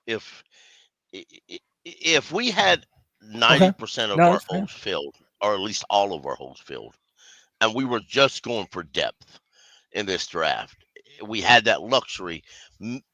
Maybe you could cheat and do that, or not cheat, but maybe you could do that. But again, if he's as good as he's being advertised right now, he won't be there at pick 8. So I just don't believe he will be. So yeah, like I said earlier too, there's talk that the Raiders might grab him. Some have said the Jaguars. I don't see the Jaguars being in the running, but no, maybe the Jets. Maybe. I don't know. That's tough. I know the Raiders could. The Raiders could easily. Real quick I believe Ward's going to the Titans. I believe Shadir's going to the Browns or the Giants, and Travis Hunter is going to the Browns or the Giants. Whichever is going to one is going to the other. I believe the Patriots could go to Abdullah Carter or Tet, but probably Abdullah Carter. I believe that Mason Graham is definitely going to the Jaguars, and I believe the 6th pick, which is the Raiders, will more than likely take Ashton Jeanty, and I can see your tight end going to the Raiders because Justin Fields loves tight ends, and the Jets just don't have it. You mean the Jets? You said the Raiders. Yeah, the Jets. I believe your tight end is going to the Raiders, to the Jets, because the Jets don't have a tight end, and Fields loves to throw to tight ends. Yeah, he does. He definitely does. But listen, man, like I said, I'm not endorsing that move at running back. I'm just saying that I would get over it real fast. That's all I'm saying, dude. I think Jeanty is a beast. I do think that the guy is, like Swarm said in the chat earlier, a bona fide superstar. But so yeah, boys, let's talk about Ted McMillan. CK, we talked about this on the free for all, but we haven't talked about this on the Tuesday show. One of the or maybe we did. You tell me if we did talk about this. I don't know if we did. But Ted McMillan, the much lauded wide receiver one in this year's draft by many people's metric, has met with the Panthers. It was one of our top 30 visits. But we have to have a conversation about something else. A lot of people are a fan of this dude. But, and I know Panther Pickle knows about this, recently he made some headlines for basically coming out and admitting that he does not watch film. And don't believe me, believe him. I don't watch football. You know what? You don't watch football? At all? At all. Is it hard to watch film then if you don't like watching football? Yeah. For real? That's crazy. I don't like watching film either. No film? I don't ever need to watch it by myself because we go over as a receiver group. I don't watch football. You know what? So there you have it. He says that he doesn't need to watch film. They go over it in the wide receiver group. Look, I don't love this. I was already not really a fan of Ted. Not that I think he's a bad player, but everyone says that he's a wide receiver one and that he's this can't miss player. And some people want to draft him with the 8th overall pick. And I'm telling you that he's not worth the 8th overall pick.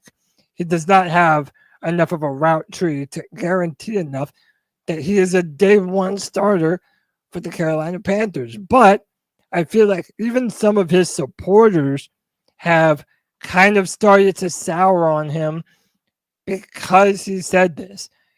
I know what Pickle says about this. I'm going to let you go last, Pickle. Let me go to CK first. CK, what do you make of one of the top prospects in the draft saying he doesn't really watch film? And is it possible that maybe he's right? Maybe he does get away with not having to study wide receiver film or opposing defensive back film in his spare time because he feels like he sees enough in the wide receiver room. What do you make of that? I think it's a yellow flag. And what I mean by that is I think that it's not a deal breaker. I think it's one of these things that dudes in college, there's a maturity level that I think these guys start to come to the NFL and they learn after year one that this idea that your skills, your athleticism, that's going to be what takes you to the top. It's just they learn pretty quickly that that's not always the case. The only worry that I would have with regard to this is his work ethic.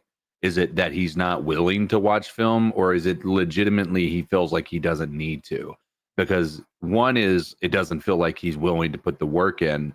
The other is that he maybe is just incredibly confident in himself and he doesn't feel like film is necessary more than what he's already watched. I see people on Twitter talk about this, and they say that he literally only has to focus on running his route and that's all. Film is irrelevant in that case. And I just feel like that's a cheap way of giving him a pass on that. I don't think that's always true. I think that anytime you can hone your skills by understanding how offenses officially work, that's when you see some of these great offenses work more effectively, because you're able to recognize as a wide receiver, okay, the thing I thought that was going to happen, this route that we had called isn't going to work. And having that chemistry with your quarterback and understanding the game enough to see that is going to allow you to put yourself in a position to actually be open and available for a ball to come your way. So I do think there's a red flag or yellow flag. He's going to have to run block. He's right. going to have to be responsible for everything that the offense is doing. He's going to have to play his part.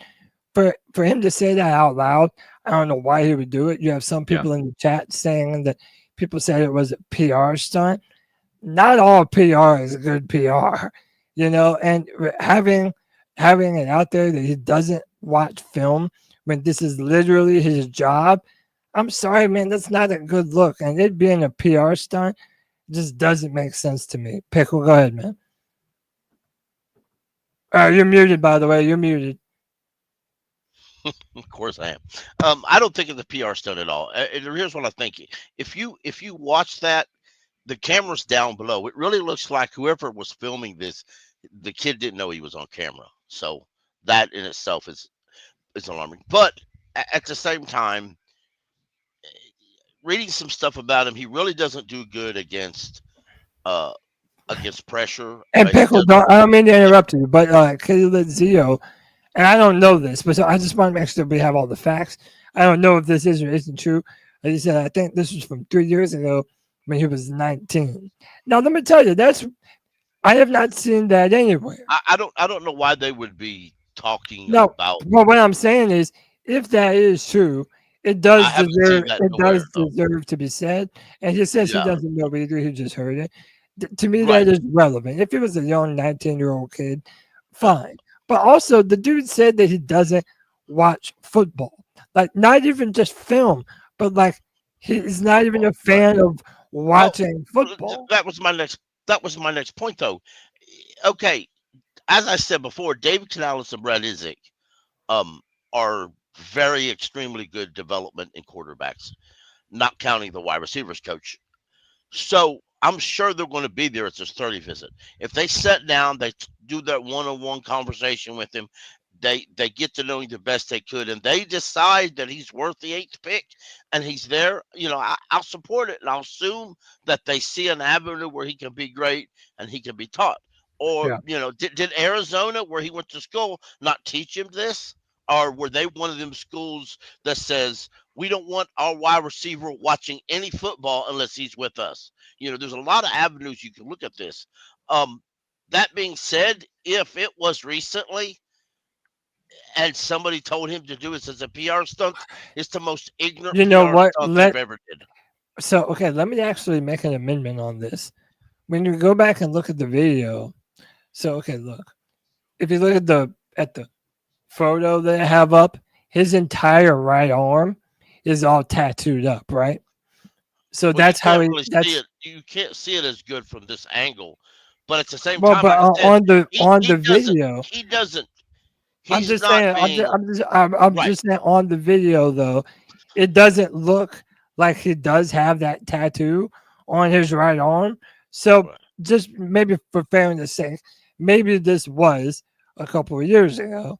And if so, it makes me wonder why it is resurfacing now, because if that's legitimate context that I feel is necessary to this, right? Yeah. If it was a young kid saying that, I don't want to hold that against him if that's not what he feels now. However, it also doesn't change the fact, kind of like what you were saying, Pickle, that if the dude didn't love football then, does he still love football now? And how much does that matter towards his future trajectory as a good football player?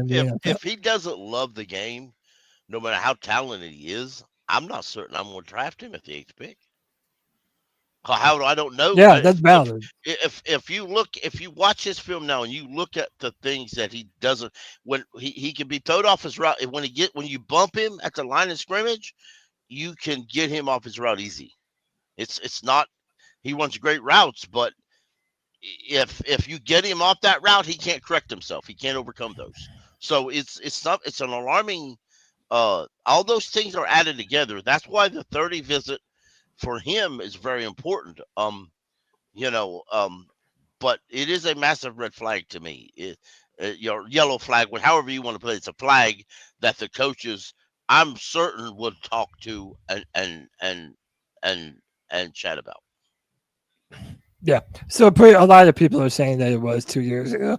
And that does make sense because the tattoo on his arm wasn't there. But like I said, this is still a legitimate question, And also, I think it's a good question to know if it's still true. Like, I feel like if they met with him, they would want to ask him that. And yes, Panther Girl 73, the Panthers did indeed meet with Tech McMillan. So this also has a lot of the Tech McMillan fans saying that he could still be the option with the 8th overall pick.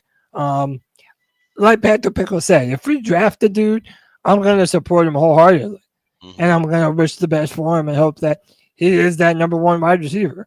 I'm just saying right now, to me, he doesn't represent the type of wide receiver that represents something different compared to the current skill set that we have on this team right now. We have a lot of those big body, strong wide receivers. I feel like Xavier Legette is very similar in play style, even though I feel XL is a better physical talent. But if McMillan is their guy and they decide that that's their, Canales thinks that that's his version of Mike Evans, who am I to say no?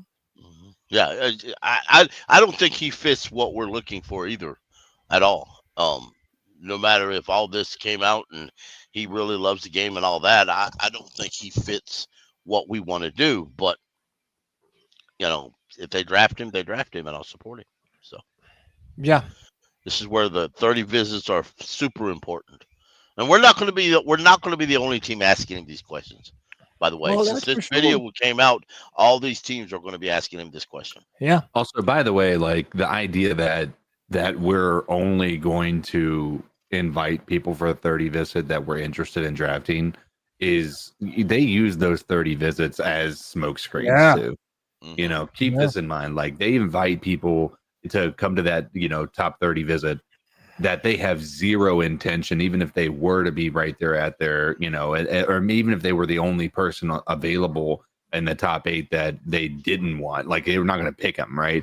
And so I think that I'm not saying Tet's not one of those. I'm just stating that we can't take those 30 visits as anything other than what they are, which is just them being interested in looking and talking to a guy or what have you, or using that as a smokescreen. Because if all they did was bring in defensive tackles, well, oh my gosh, they just threw they just put in crosshairs exactly what their plans are for somebody to move up into number 7 and take a defensive tackle that they like above the Panthers. So true, absolutely.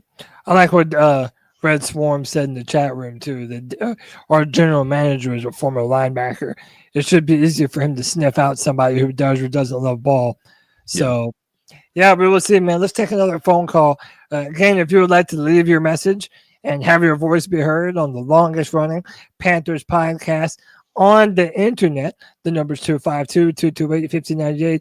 Boys, let's take another call from the C3 Legion. Yo, it's motherfucking showtime. It's Lou from Fort Myers. What up, Lou? I gotta get something off my chest, bro. Let's go. I'm in a group chat Are with you a bunch of hearing niggas this, that think they know Pickle? ball, and everybody swears they know ball up and down. I couldn't hear it there for a second. And they're talking about the Legette shit, talking about he getting more targets or whatever. He's option 1. And I said, in all reality, if anybody should be option 1 before Thielen, it should be Coker. Big, 6'4", 200-something pounds. He ain't fucking slow. The second best route runner on the team, and he has hands. Motherfuckers talk about, oh, this motherfucker ass, this and that. Here's Exhibit A, B, and C. 1, Exhibit A. Legette is a first round. Coker was undrafted. There should have been, I remember, pull up the receipt. I think either CK or Greg literally said, if you think the dude from Holy Cross is coming from the practice squad to start on the team, you're out of your fucking mind. And he fucking did it. 2, Legette was a starter from day 1. Coker was not. They pretty much have the exact same fucking numbers, bro. They both have 400 yards. Coker has less targets and less receptions. Bro. And then 3, I remember times there've been where, game on the line, Legette downfield, drop, bro. This motherfucker get paid millions and dropping the fucking ball, bro. I'm sorry. This shit was on my chest, bro. If anybody can get number 1 target, it's Jaylen motherfucking Coker. And you can call me a cokehead, but I know talent when I see it, and I think the whole Bank of America knows talent. If I gotta sit there and watch 4 to 5 Legette drops a game, I'm going to lose my shit. I'm going to lose my shit. I'm already losing my shit now, and I haven't even seen it yet. There should be no reason why anybody should be number 1 over Adam Thielen unless it's the name Jaylen fucking Coker. Unless it's that name McMillan. And I don't even like the thought of drafting McMillan because we don't need fucking offense. And another thing, imagine if Jaylen Coker didn't have fucking noodle arm throwing him the fucking ball. Sorry, Bryce. You can't push the ball downfield, bro. Oh, shit. You never got to play with Dalton, bro. Dalton would have, him and Andy Dalton would have 3 generations parlays. I would have been rich. I would have been a millionaire, bro. I'm not gonna lie to you, bro. But yes, bro. I just want to hear y'all opinion on that shit, bro. That's my opinion. I think Jalen Coker should get option 1 target. That motherfucker ain't dropped shit. Yeah, I listen. I don't disagree. I don't think anybody on this panel is sleeping on Coker, right? I'm just saying that it's not. Could he be the number 1 in this offense? Like we're saying, I don't see we're why saying not. that it's Xavier Legette. Could it be possible that it is Jalen Coker? I think if they know now, they're stupid. I don't think they know that. I think come training camp, you put them out there and you say, figure it out. Coker, if you want it, there it is. Excel, if you want it, there it is. Adam, if you still want it, there it is. I don't think you make that decision today. And you hopefully don't make it before the draft. You make that dude in training camp, in preseason. Make them fight for that job. That's what's wrong with these young. I'm not going that road, but they have to, for them to want. They should fight for it. And Coker. Let's be real, y'all. They cut Jalen Coker at the end of cuts to put him on the practice squad. They got away with that year 1. They won't cut him year 2 and put him on the practice squad. Oh no, he won't make it on the practice squad. Dude proved himself. Yes, he won't make it there. If I was in fact, the one that said that, I'm not, blaming myself for saying that either. When you thought what we saw coming into the last season, we were like, okay, we are set with the wide receiver with Deontay Johnson, Adam Thielen. We just drafted a first round wide receiver in Xavier Legette. Like we looked like we had a roster of wide receivers that were primed for a breakout, right? Obviously that didn't necessarily work, mainly because the offense didn't really start to get going there at the beginning. But I'm not sleeping on Coker anymore. Dude came out, he showed up in a massive way. And I am absolutely, listen, there's nobody ready to hand the number 1 wide receiver crown over to Xavier Legette right now. I'm just stating, and my entire point is the dude has the potential to be there. But I'm not saying that just because he has potential that you just throw Coker out and just say, bye, big dog, have a good one. I'm just, at this point in time, I think it's worthy of us having a conversation saying Xavier Legette deserves an opportunity before we'd make that decision to throw him out with the bathwater because the dude didn't really have, a lot of opportunities. I know Coker came in, he did a great job. I'm not saying that Coker's not going to be better. But to just throw Xavier Legette out to the Wolves saying that he's a bad wide receiver is just being short-sighted in the long run. Right. Jalen XL was hurt for a little while. That's why the numbers are there. I don't think you could really say who's better right now than the other. I don't want to say Coker passed the eye test more so than Xavier Legette passed the eye test. I agree with that. And just from that first season, but I think that the ceiling for Xavier Legette is so high that it's worthy of giving him the opportunity to do something special on this offense. But I'll be the first to admit it. I want Coker to be the guy. I want that underdog conversation to start again. Because having Adam Thielen being here, just talk about that full circle situation that we're talking about with this, right? Adam Thielen being somebody who was an underdog himself, being there to mentor a guy who's coming in as an underdog, who's going to be able to take that mantle up and be able to take it into the future. I just think that's such a great story that I'd love to be able to say that we're the team to be able to, fertilize that story, if you will. I think that's going to be good for the Panthers as a whole, if that can be the case. But I'm at the end of the day, I'm still rooting for Legette to come out and be the freak that we want him to be. And the one thing to shout out about Coker, we signed him as a UDFA. If we would have drafted him, we'd have got 4 years. We didn't. We signed him as UDFA. He got 3. Then we cut him, and to put him on the practice squad, we brought him back. He has this year, and next year he's an exclusive right free agent. After that, he goes into free agency. So, we may need to play. If Coker explodes like that, we may need to plan to pay him sooner than you're going to give. Sooner than you're going to give Xavier Legette a contract. He'll earn more money in a couple years than if he continues as he is now than Xavier Legette will. All because we cut him to put him on the practice squad. Yeah.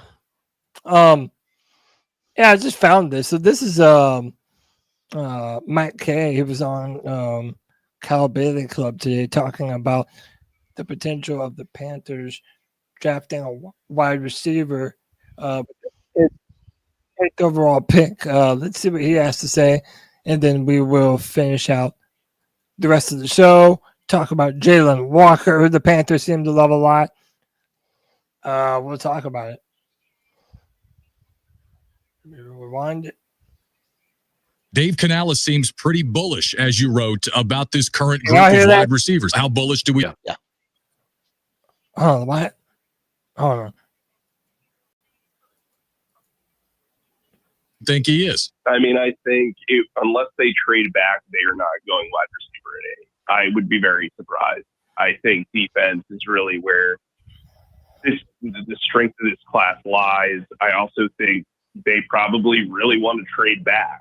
I mean, I think the common consensus among draft experts and some people in the league that I've talked to is after those first 5 non-quarterback prospects, there's a massive drop-off, and it goes from, great to very good but not great, And so I think if you've got like 15 prospects that are all rated the same at 8, you feel like you can trade back within that 15 to 25 range or 15 to 22 range and hopefully recoup some value. I mean, if I were a team picking beyond 6, I would trade back. Dave Canales seems pretty. Yeah, so that's what I've been saying for a while on the free-for-all and all of our mock drafts that we've done. We have traded back on every single one of them. This is what I'm hoping to do. This is what I think that we need to do, but of course that's going to require a taker. CK Pickle, like as of right now, do you think that there will be someone that's willing to move up? And how far would you be willing to move back? Like Mike Case says there, even like the 20s. And boys, I'm here for it. I really am. And to me, look, I know a lot of people don't think this, but if you're moving from the top 10 into the 20s, bro, there should probably be a first round pick in the future in there somewhere, shouldn't it? Or is the value just not there enough? I just don't know that getting another first round to move to number 8 is going to be in the cards. Like if we were in the top 3, that's a different story, right? Because you're talking about generational talents potentially available at that point in time. We're not talking about that in this case, right? This draft year, while it has a lot of depth at a lot of different positions, there's only about, if I could, correct me if I'm wrong, Cody, but from my understanding, there's only 2 generational talents that they're really talking about in this draft. And that's Abdul Carter, right? And Travis Hunter. Yeah, and listen, I've been watching Abdul Carter's film. I don't love Carter as much as a lot of people do.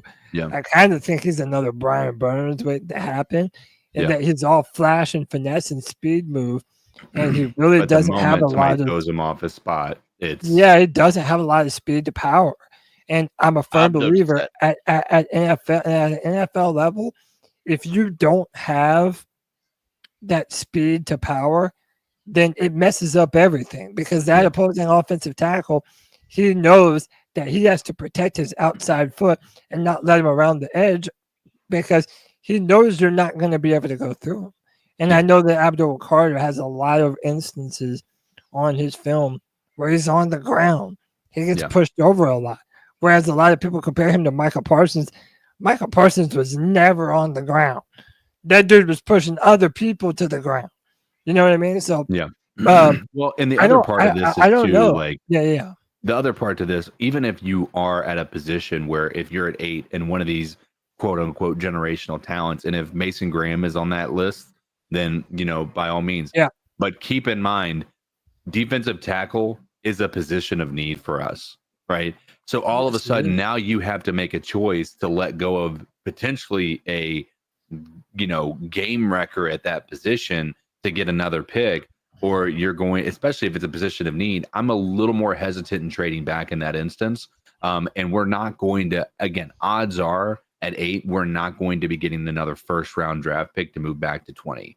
Now, if you're talking about moving back into the 30s or late 20s, maybe you could make that argument, but I think our only hope in having that happen is going to be getting a second round pick and not moving back to late 20s. It's maybe moving back to early 20s, because keep in mind, if we're going back to the late 20s and we're picking up a second round pick, specifically if we're getting one this year, it's going to be a late second round pick, odds are, right? Or even if it's one of the people at the bottom, like in the 27 to 32 range, they're most likely going to be a good team next year. So that first round next year isn't going to be as valuable as you think it is today anyway. So I'm still, like I said, I'm hesitant in making the decision to move back into the late 20s, late 30s, or I'm sorry, late 20s or 30s in the first round, even if it is a first round next year that we'd be getting in compensation. If I may say, I kind of trading back would be the best scenario depending on where you're trading back to. But again, you got to look at, if with our needs that we have on this roster, who's going to be there that other teams want to trade up for? Running back. We've had that conversation. If Ashton Genty's there, do you draft him or do you trade back? Somebody may want to trade up for him. Mason Graham, I would take Mason Graham instead of trading back. Abdullah Carter was there. I would still take Abdullah Carter besides trading back. So the rest of them, though, I'd trade back, but you got to hope somebody wants to trade up for you. For example, the Steelers. If you trade with the Steelers, who may trade up to get a quarterback who's there, they don't have a second round pick. So what can they offer you? A couple late round picks? That may not cut it. A first for next year? That would definitely do it. But would they offer that? Somebody in the chat was talking about the Colts. Why would the Colts want to move up to draft Ted McMillan, who probably ain't worth the 8th overall pick, to draft a quarterback? They've already drafted a quarterback that they haven't gave up on yet. So, there's not necessarily no desire for the Colts to move up. There's a few teams that people have talked about potentially moving up. Dude, it's going to be interesting to see. Yeah. I don't think you're going to get a lot of takers wanting to trade up. I agree. Yeah, probably not. The one that I heard today man. was the Detroit Lions wanted to trade up to get a offensive tackle if he drops. At the same time, they're picking 28. If you go back that far, then what are you going to get in return? And a second round pick, their second round pick is pick 60, which is after ours. Yeah. So no, dude, there's so many different ways that you can position this draft. So many unknowns, man. So we're gonna have to see, dude. It's gonna be fun. I'm really excited. I'm more excited about this draft than I thought I would be. The really cool thing about this is we legitimately have no idea what's going to happen, right? No. 2 years ago, we knew we were picking Bryce Young. Right? Last year, we had no idea we were going back into the first, but if we did, we knew we were picking a wide receiver. Like, we knew it was going to be coming up for a wide receiver. It was a guarantee. This year, we don't know what we're picking. So coming into this is going to be an incredible surprise that I don't think we've had since the Brian Burns draft. So you mentioned that we don't know what way it's going to go. And you're right. That's the 100% truth. We have no idea. But I do have an inclination. And I feel like a lot of Panthers fans do. And we're going to talk about it. But before we do, we also brought in Matthew Golden. So, again, if you're not a Ted McMillan fan, you may be a Matthew Golden fan. A wide receiver who's 5'11", 191 pounds. He finished the 2024 season with 58 receptions, 987 yards, 9 touchdowns. He ran a 4.29 40-yard dash at the NFL Combine. Again, if you're talking about a trade back, my God, I would love to either trade back or even like Pickle said earlier, trade up in the second round if it's available to grab him. That being said, running that type of time and having that type of production, I wouldn't be surprised if there was a team out there that decided to make him a late first-round pick. Very talented wide receiver, but this is not the news that we're here to talk about. It's this right here.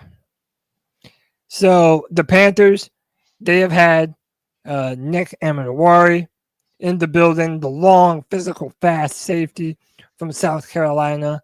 So we already know they love them South Carolina players, right?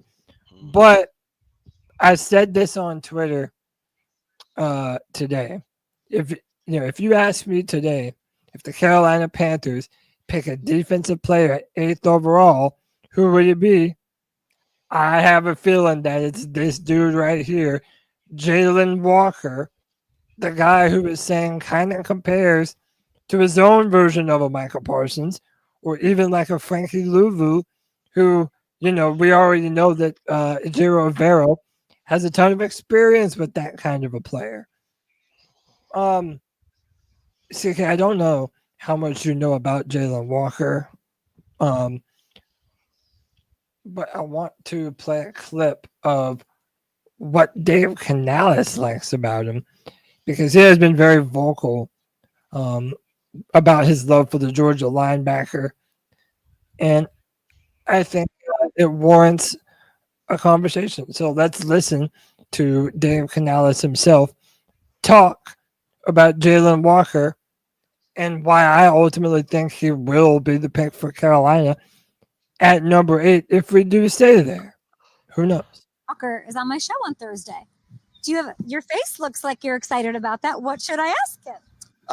I think just ask him about how he acts with teammates. Okay.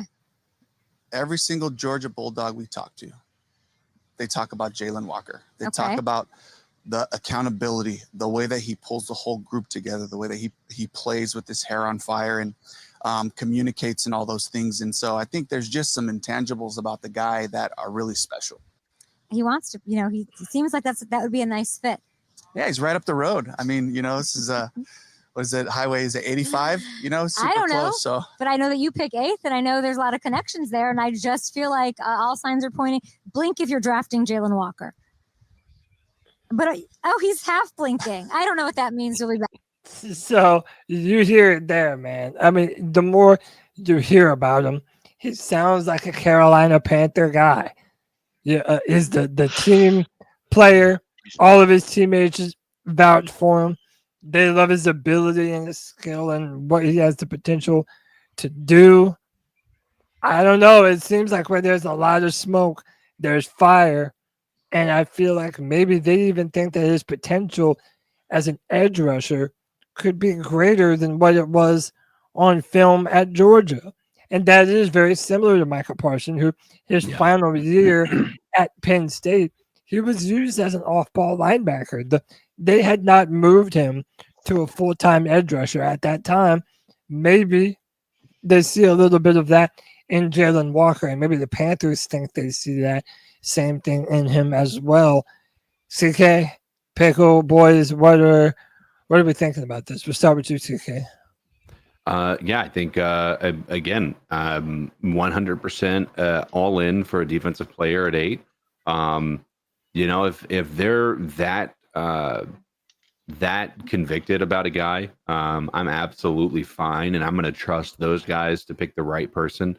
Again, and multiple people, I guess a couple people in chat have talked about it. Dan Morgan is going to know a guy who loves the game, right? Mm-hmm. He's been in the locker room for a long time. He's been in the front office for a long time. I think I can trust him to be able to get the type of character as far as the person with character, I should state, in this locker room that's going to make this team better, not be somebody who is I don't want to say a cancer, because I think these guys being young it's almost a derogatory term at that point in time. But I trust these guys to make the right choice, and if that's the guy they're going with, I'm 100% on board, and I'll be excited as heck about it. Daniel Jeremiah says that he is a lock to be a top 10 pick. And I agree. I think a lot of people are going to look at his physical upside and his playing ability and just like what he has the potential to do. I'm going to play some clips of him while Pickle tells me what he likes. Pickle, he might indeed be the player that the Carolina Panthers pick at number 8. What do you think about that? I agree with Daniel Jeremiah. I think it's a lock in to go in the top 10. And I personally feel that if I feel that he is as close to a lock as I'm going to say right now to us. But I like what he does. I don't know if he'll have it, but he also drops in coverage often, and I do like that because in the style of defense that we run, he's going to drop in coverage. He is not a tradition. We do not use traditional defensive ends as we did in a 4-3. In a 4-3 defense, you don't drop defensive end into coverage a lot. In a 3-4, you do. Now, I like a lot of what he does. I think he shows some strength and power both at times. Hearing what was talked about earlier about his leadership and all the Georgia players looks up to him, that's even a massive plus. We desperately need that on this team. Desperately, I think. I think we've got some young folks that can do that, and they're trying to, but it's a big step. And I think if you take a guy right down the road that can already do that, I think it will help a great deal. Plus, I'm certain Thomas Davis knows him real well and will chime really in there, being he's a Georgia Bulldog himself. And, I think he's I have no problems lining him up at middle linebacker, honestly. But I think outside linebackers will help find a home. So, hey, if you hadn't had your heartstrings tugged on yet, this is Jaylen Walker at the Combine. And see if what he's talking about is of any interest to y'all. Thomas Davis and Luke Kuechly, just hearing those names, just being in North Carolina, those names speak wonders. And, of course, Thomas Davis being a former UGA Bulldog, we made that connection earlier in my recruitment. And ever since then, we've been growing ever since. So you're not going to – I think I may have just fell in love. What? Like, not the film, but just hearing him say that, dude, like, I like this guy. Yeah. I do, man. I'm sold. I'm sold. If we pass on him at 8, I'll be pissed. Oh, man. he is a lock to make. He is a lock to be drafted 8th overall. See, okay. At least. Just me being real, now, right? See, Cody, you done destroyed. Fact is, if he's still on the board and we trade back, I'm going to be pissed. Oh, he had to piss. You done messed up. You done messed up. Well, okay, so look, like this is the conundrum to me, because I'm just being real. Like, I love his film. I think that the dude's an incredible football player, but I don't know. Just to me, a lot of this the production wasn't necessarily there to justify being a top 10 pick. However, I think with a lot of these players, you're having to project into the future, right? Right. So same thing with the Shamar guy, Shamar Turner, I believe, out of Texas A&M, Michael Williams, the edge rusher from Georgia, and Jaylen Walker. You're having to project them into the NFL a little bit. But damn, dude, hearing shit like that, it's gonna make me get over it real fast. Because you know what else? You know what else I hear from him, Pickle? Mm-hmm. The exact opposite of Ted McMillan. Right. This dude right here loves him some fucking football, bro. Right. This dude right here wants to put his defense on his back. Right. He wants to uplift his teammates, and he wants to get after it, bro. And I respect that about him, and that also makes me feel like maybe we really haven't seen the best of what this man is capable of yet. Yeah. The one negative thing, or it's not really a negative. Y'all, if we draft him, surely he can get a good haircut for the draft, right? I love his hair. I think his hair looks awesome. I love the long hair. Hey, bro, look. I'm just an old man, man. Y'all know I'm on my Samson shit, right? I believe that every man, if he's able to do so, should know how his hair looks long at least once in his life. I love it. I think it's powerful. I think this man is a great football player. I think he's a great young man, and I have no idea, or it doesn't surprise me why the Panthers do probably love him as much as they do. Yeah, if I sit here and talk about his hair in a negative way, it's just gonna look like I'm being jealous. Like, I mean, if I could have hair at all, I'd be happy. But having hair that looked that good, I'd be ecstatic. Obviously, not gonna work for me, but that's I do like his hair. I think I think Pickle's right. He might just be a little too old for him to be able to enjoy some of those hairstyles. So, yeah, but yeah. I'm not certainly a fan of his the potential, right? And I do think that out of all the defensive players, scheme wise, he probably does fit us the best. Just because, again, one of the comps that we're making for him is Xavier Rivera. I mean, Frankie Louvu.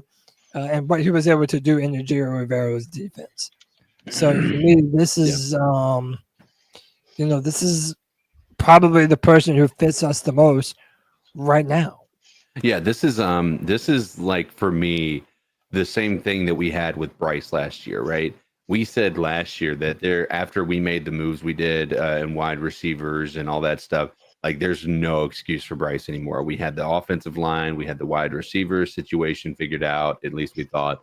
We were like, no excuse. We need to make there be no excuse for Xavier Rivera coming out of coming into next year, so that we can't sit there and continue to make the same excuses for a guy who, in my opinion, has not shown us enough to be even here this year.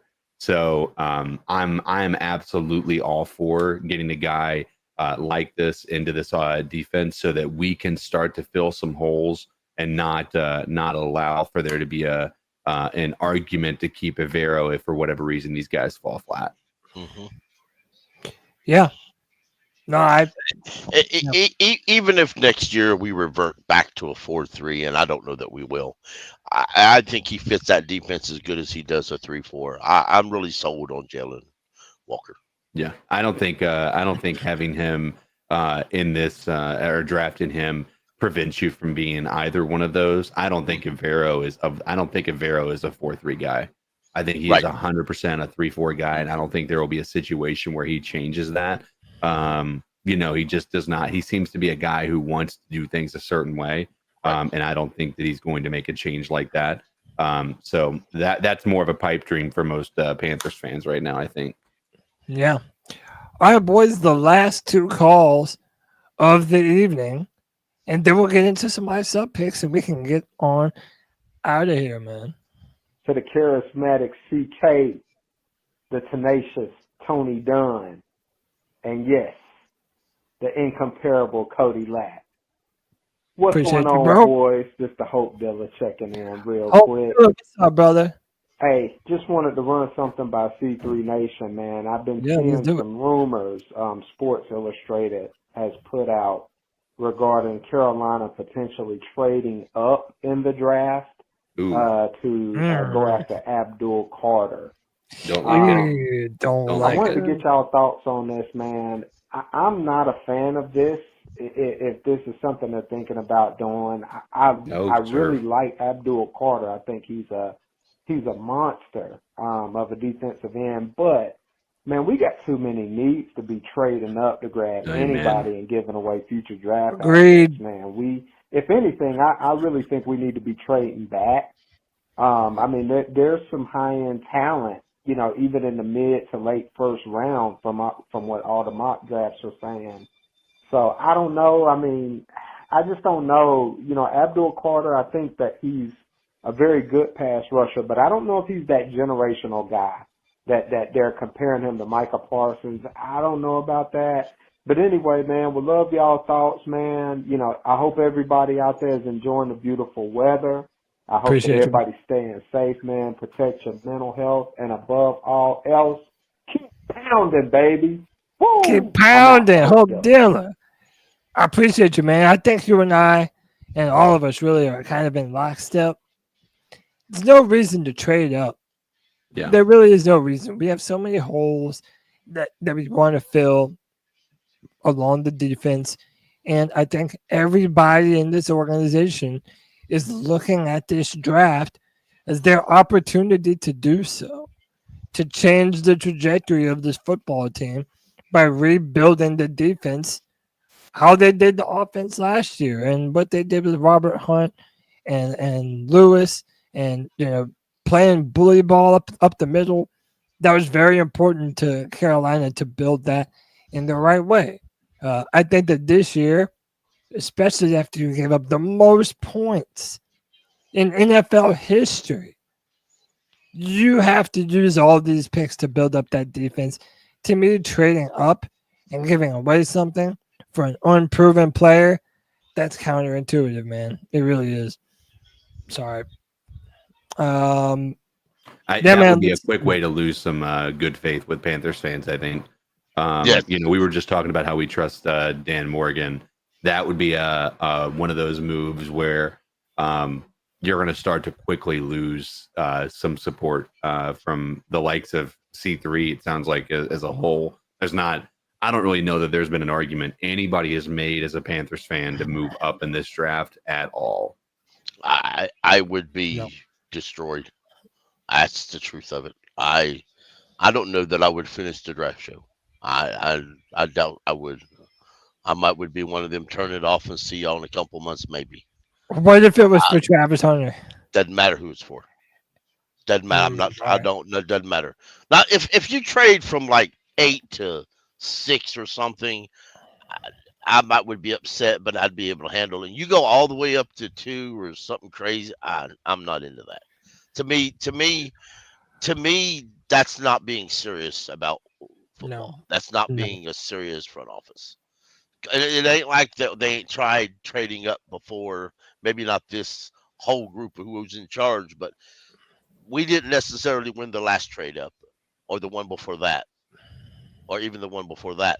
And I don't see, as I said it before on Friday Free Pro, and I'll say it here, as long as I've been a Panther fan, I've never known the Panthers to trade up in the draft and win that trade. I've never known them to do that.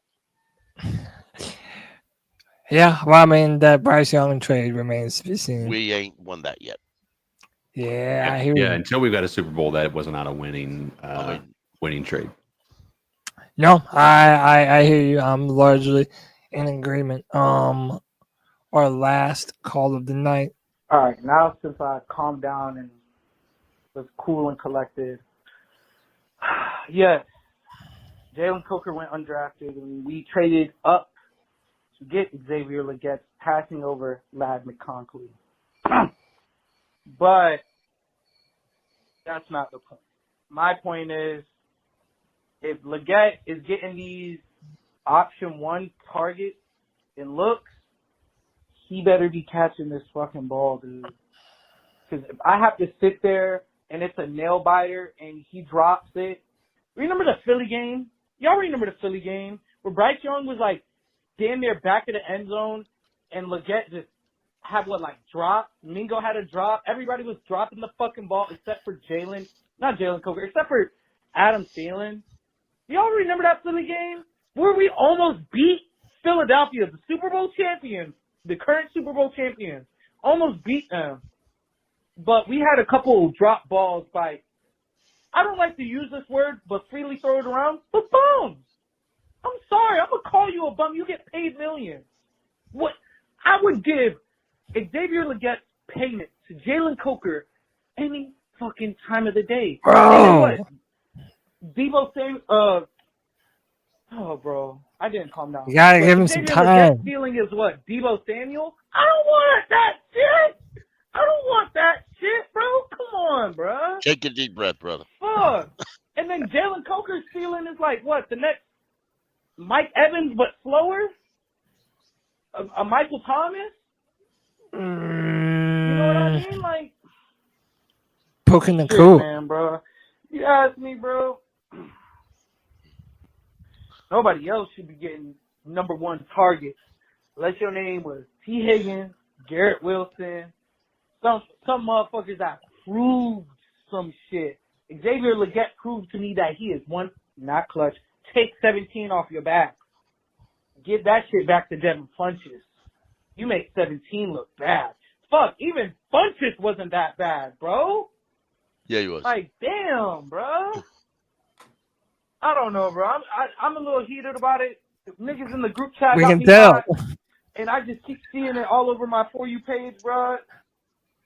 I hope everybody have a great day. Like the famous words of Sea-Dog, make sure you like and motherfucking subscribe.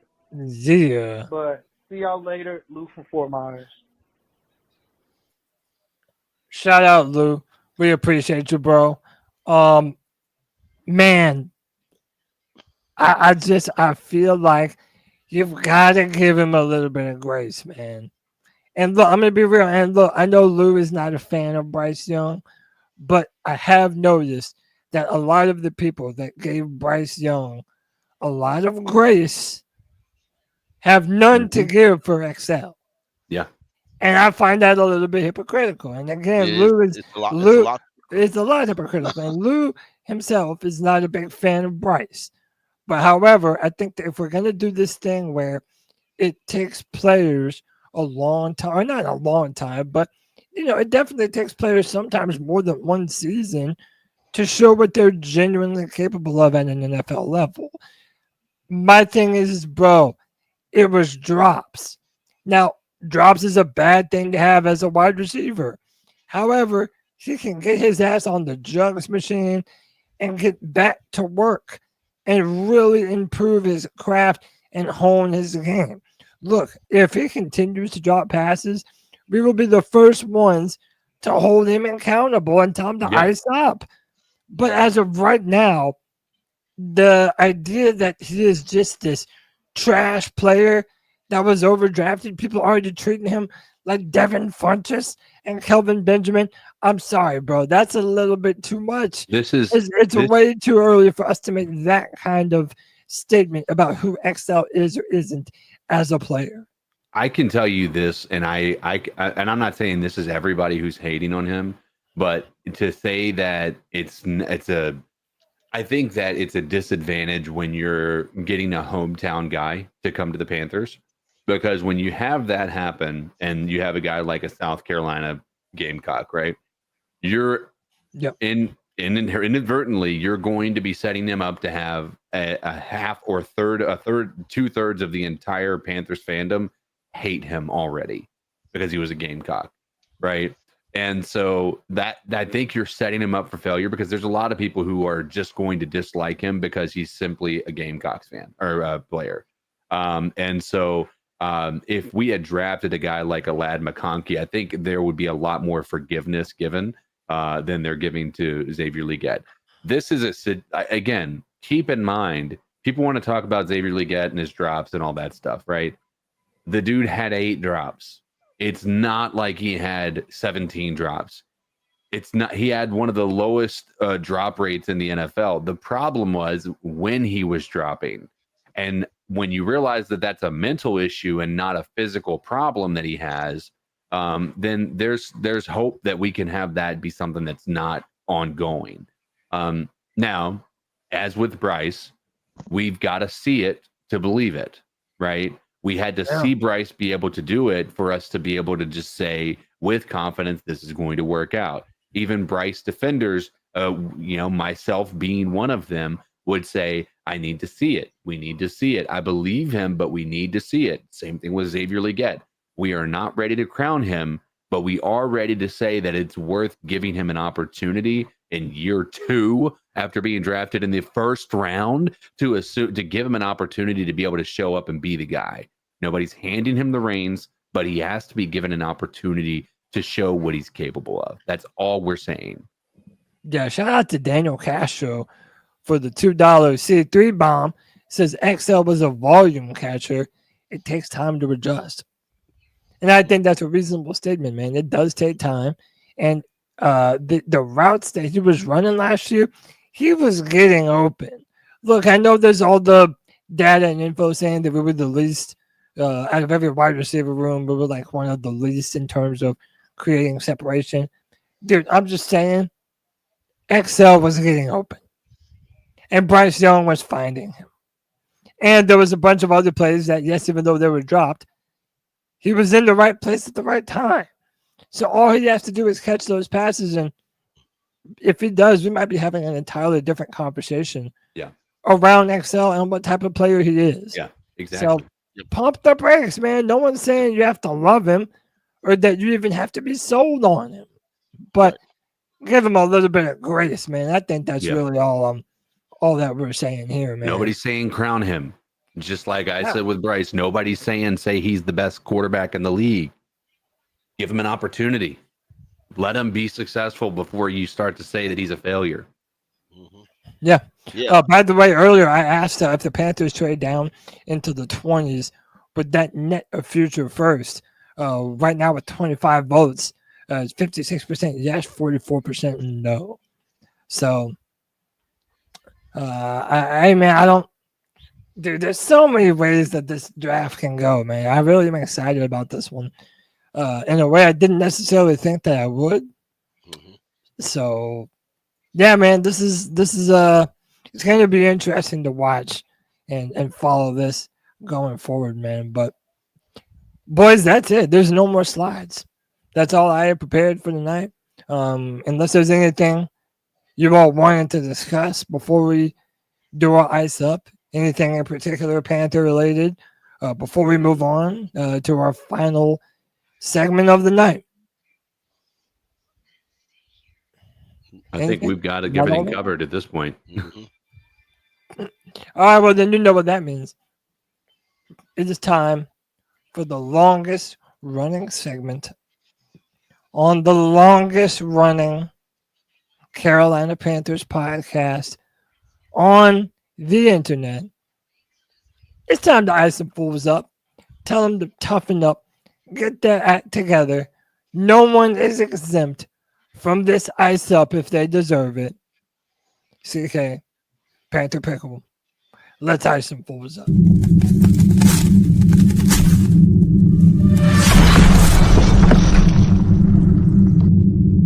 Ice up, son. Ice up. Toughen up. Get your act together. Time to tell some fools to ice up. Pickle, CK. CK almost never has one. Unless he does. I'll get political. I don't mind. Oh, shit. The real AP already pegged it, dude. This is CK get political. I'm waiting. By the way, the views of any one of us do not represent the C3 Panthers podcast. Everybody has their own opinion, and we're all allowed to. CK, do your thing, bro. I might piss some people off that I don't normally piss off, but I am, I've seen too many clips and then a couple of times where there has been, I'm not joking, that's come along with it. And so for the first time, I'm going to be icing up Donald Trump. I'm icing up Donald Trump because he has stated that, at least, and stated that he's not joking, that he's interested in a third term. And I personally believe that is a massive mistake, and it only feeds into what people believe his entire agenda is going to be. And so I think that I'm icing up, if that is in fact the goal, I think he is going to eliminate so much goodwill that people have had when it comes to his second term, and hope that he was going to be somewhat of somewhat different than what we would have, than many people are trying to say that he was going to be. Yeah. I think that you literally, when that moment happens, when you say, I'm interested in a third term and I'm not joking, you have just proven all of the people that have said you're a tyrant, that have said you're a dictator, that you're only wanting to be involved with power forever. This will be the last election we do. Things like that. You're only proving them right when that happens. And it may not be on the long term the right thing. It may not turn out to be that way, but it's all that matters is the majority of the country does not agree that that you should be running for a third term. I don't think that anybody thinks that that's a reasonable take, and anybody who does, it's only because we're in the cult of Donald Trump. And that's somebody who is largely considered a conservative himself, and me, CK, or at least moderately conservative. So I'm just saying ice up Trump on that one. So I know AP's probably not going to be too happy because I normally don't fall on that side, but. Well, I'll say there's a lot of people like Castro said that he's doing it just to, get the media riled up. And I understand that is what Trump does, but sure. You made a great point though, that it's like if you're trying to get people, which I don't even think he cares at this point, but if you don't want people to think that you're all these things that they keep calling you, that probably doesn't help too much. But how about this? To keep everything fair and balanced, since you did an ice up on the Repubs, I will do one on the Dems. Dude, I don't care how much you hate Donald Trump. You don't have shit to say for 25 hours straight. Cory Booker just went on the floor of the Senate and delivered a 25-plus hour speech on the floor of the Senate. What could you possibly have to say to anyone about anything for 24 hours, dude? Come on, man. I don't care who you're railing against. To me, you're just doing too much, man. How many people were in that room for the full 25 hours? Like, you know what I'm saying? Like, it's such a weird part of our political system that we have here, that there's this thing called a filibuster where you just stop, all the Senate or whatever from voting just by never finishing your fucking sentence and your speech. It's the dumbest shit in the world to me. Ice up. I don't want to hear anyone say shit for 25 hours. I would watch that whole thing now. I would prefer the bullet to my head than listen to anyone talk about anything political for 25 hours, dude. Ice up. Gosh. Ice up. I don't know that you can pay me enough money. Yeah, you probably could. You could probably, if it was enough to listen to somebody talk for 25 hours about politics. I mean, I might be crazy afterward, but you can pay me quite a bit enough money. And besides all that, with as much stealing as the political world does, I'm sure they can find the money to pay me to do that. Hey, listen, I'll say this much. I've tried the whole 24-hour streaming and things like that, and that's doing something that's fun. The stamina you have to have a 25-hour speech where you're not even doing anything that's super like engaging or any back and forth whatsoever. It's an incredible amount of stamina. So I'm going to give that dude credit while also agreeing with Cody that that's ridiculous. There's nobody who should have to listen to 25 hours of a speech. But isn't that what they call the filibuster? He was just basically able to stay up there as long as he needed to. Also, I was talking to a friend of mine, and he was saying, man, did he wear a diaper during the speech? Like, did he have some adult diaper on? Like, how do you do anything for 25 hours and not go to the bathroom? Oh, you know what I'm saying? That's just. I've probably met people who could probably talk for 25 hours. There's a woman I work with who could probably do that. I've worked with her for several years. I zone her out now, but nonetheless. Real quick, I want to ice up Panther fans. Okay? I want to ice up the fans who were so bullish on Bryce Young, because let's be real, if you want to take XL's rookie year and you want to compare it to different positions, but you want to compare it to Bryce Young and you want to compare XL's rookie year side by side, XL actually showed a little bit more as a rookie than Bryce Young did. Now, granted, you could say whose fault and all that, and half of these fans that I interact with aren't ready to even look at XL even on the roster. Some of them, the other day, I was on Twitter, some of them just wanted him off the roster altogether. And they had Bryce in their name. And I called them out and got Such kicked an out of space unreasonable for it. thought. So it's so just, unreasonable. It's just childish, folks. And I've talked to some kids recently about football that were more intelligent than some of these fans we got on here. Y'all need to put your feelings in the can over here. I mean, I understand, and shout out to Luke. I know he loves the Jalen Coker, and I really like himself, and I think he's going to be great. But I've seen receivers have excellent rookie years and come up and crap up. I'm gonna give you a name, and we spent a second-round pick on him. His name was Kerry Colbert. Had an excellent rookie year. We thought he was going to be the next thing. We let Musa Muhammad go in free agency because of him, and he didn't do crap when he was here. So let's never forget that. Just because they had one good rookie year, don't mean they're going to have a good sophomore year. That is the truth.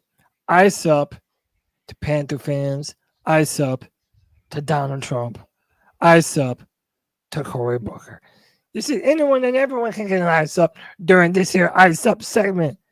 You already know, man. Listen, Pickle, once again, happy birthday to your brother. Everyone wish Pickle a happy birthday. It's his birthday tomorrow. Happy birthday to you. Happy birthday to you. Happy birthday, dear Pickle. Happy birthday to you. Thank you. That's a serenading right there. That's the voice that makes him moist. That's why we call him that, in case y'all didn't know. I'm sweating already, yo. Woo! Pickle, I appreciate you, man. Anytime, bro. Yeah, man. Happy to have you on tonight. Hope you had fun. We appreciate everybody in the chat. CK, you know I appreciate you, man. As always, every Tuesday night, holding it down when Tony has other more important things to do than be here with the C3 Legion. But it's okay. Real quick to the Falcons fans or Saint fans or Bucks fans in the chat or anywhere else, you still suck. And shut up. Oh. You still suck. Hey, your team sucks, someone. Maybe not you, but your team. No, but your team sucks. Well, that's how we understand, man. If it weren't for Falcon fans, we would have a lot less people in the world to hate. So we appreciate you anyway. Yeah, man. Falcons fans make it fun. There's no team that we love to hate on more. But listen, man, my name is Cody Lashley. That's Codizzle Allen. That's Panther Pickle. This has been another edition of the C3 Panthers Podcast. We love y'all. We'll be back this Friday at 7 p.m. for another edition of the C3 Friday Free for All. Then after that, next Tuesday, me, CK, and Tony Dunn will be back for another edition of the C3 Panthers Podcast. C3 Legion, you know we love y'all. And until next time, keep pounding, baby. What's up?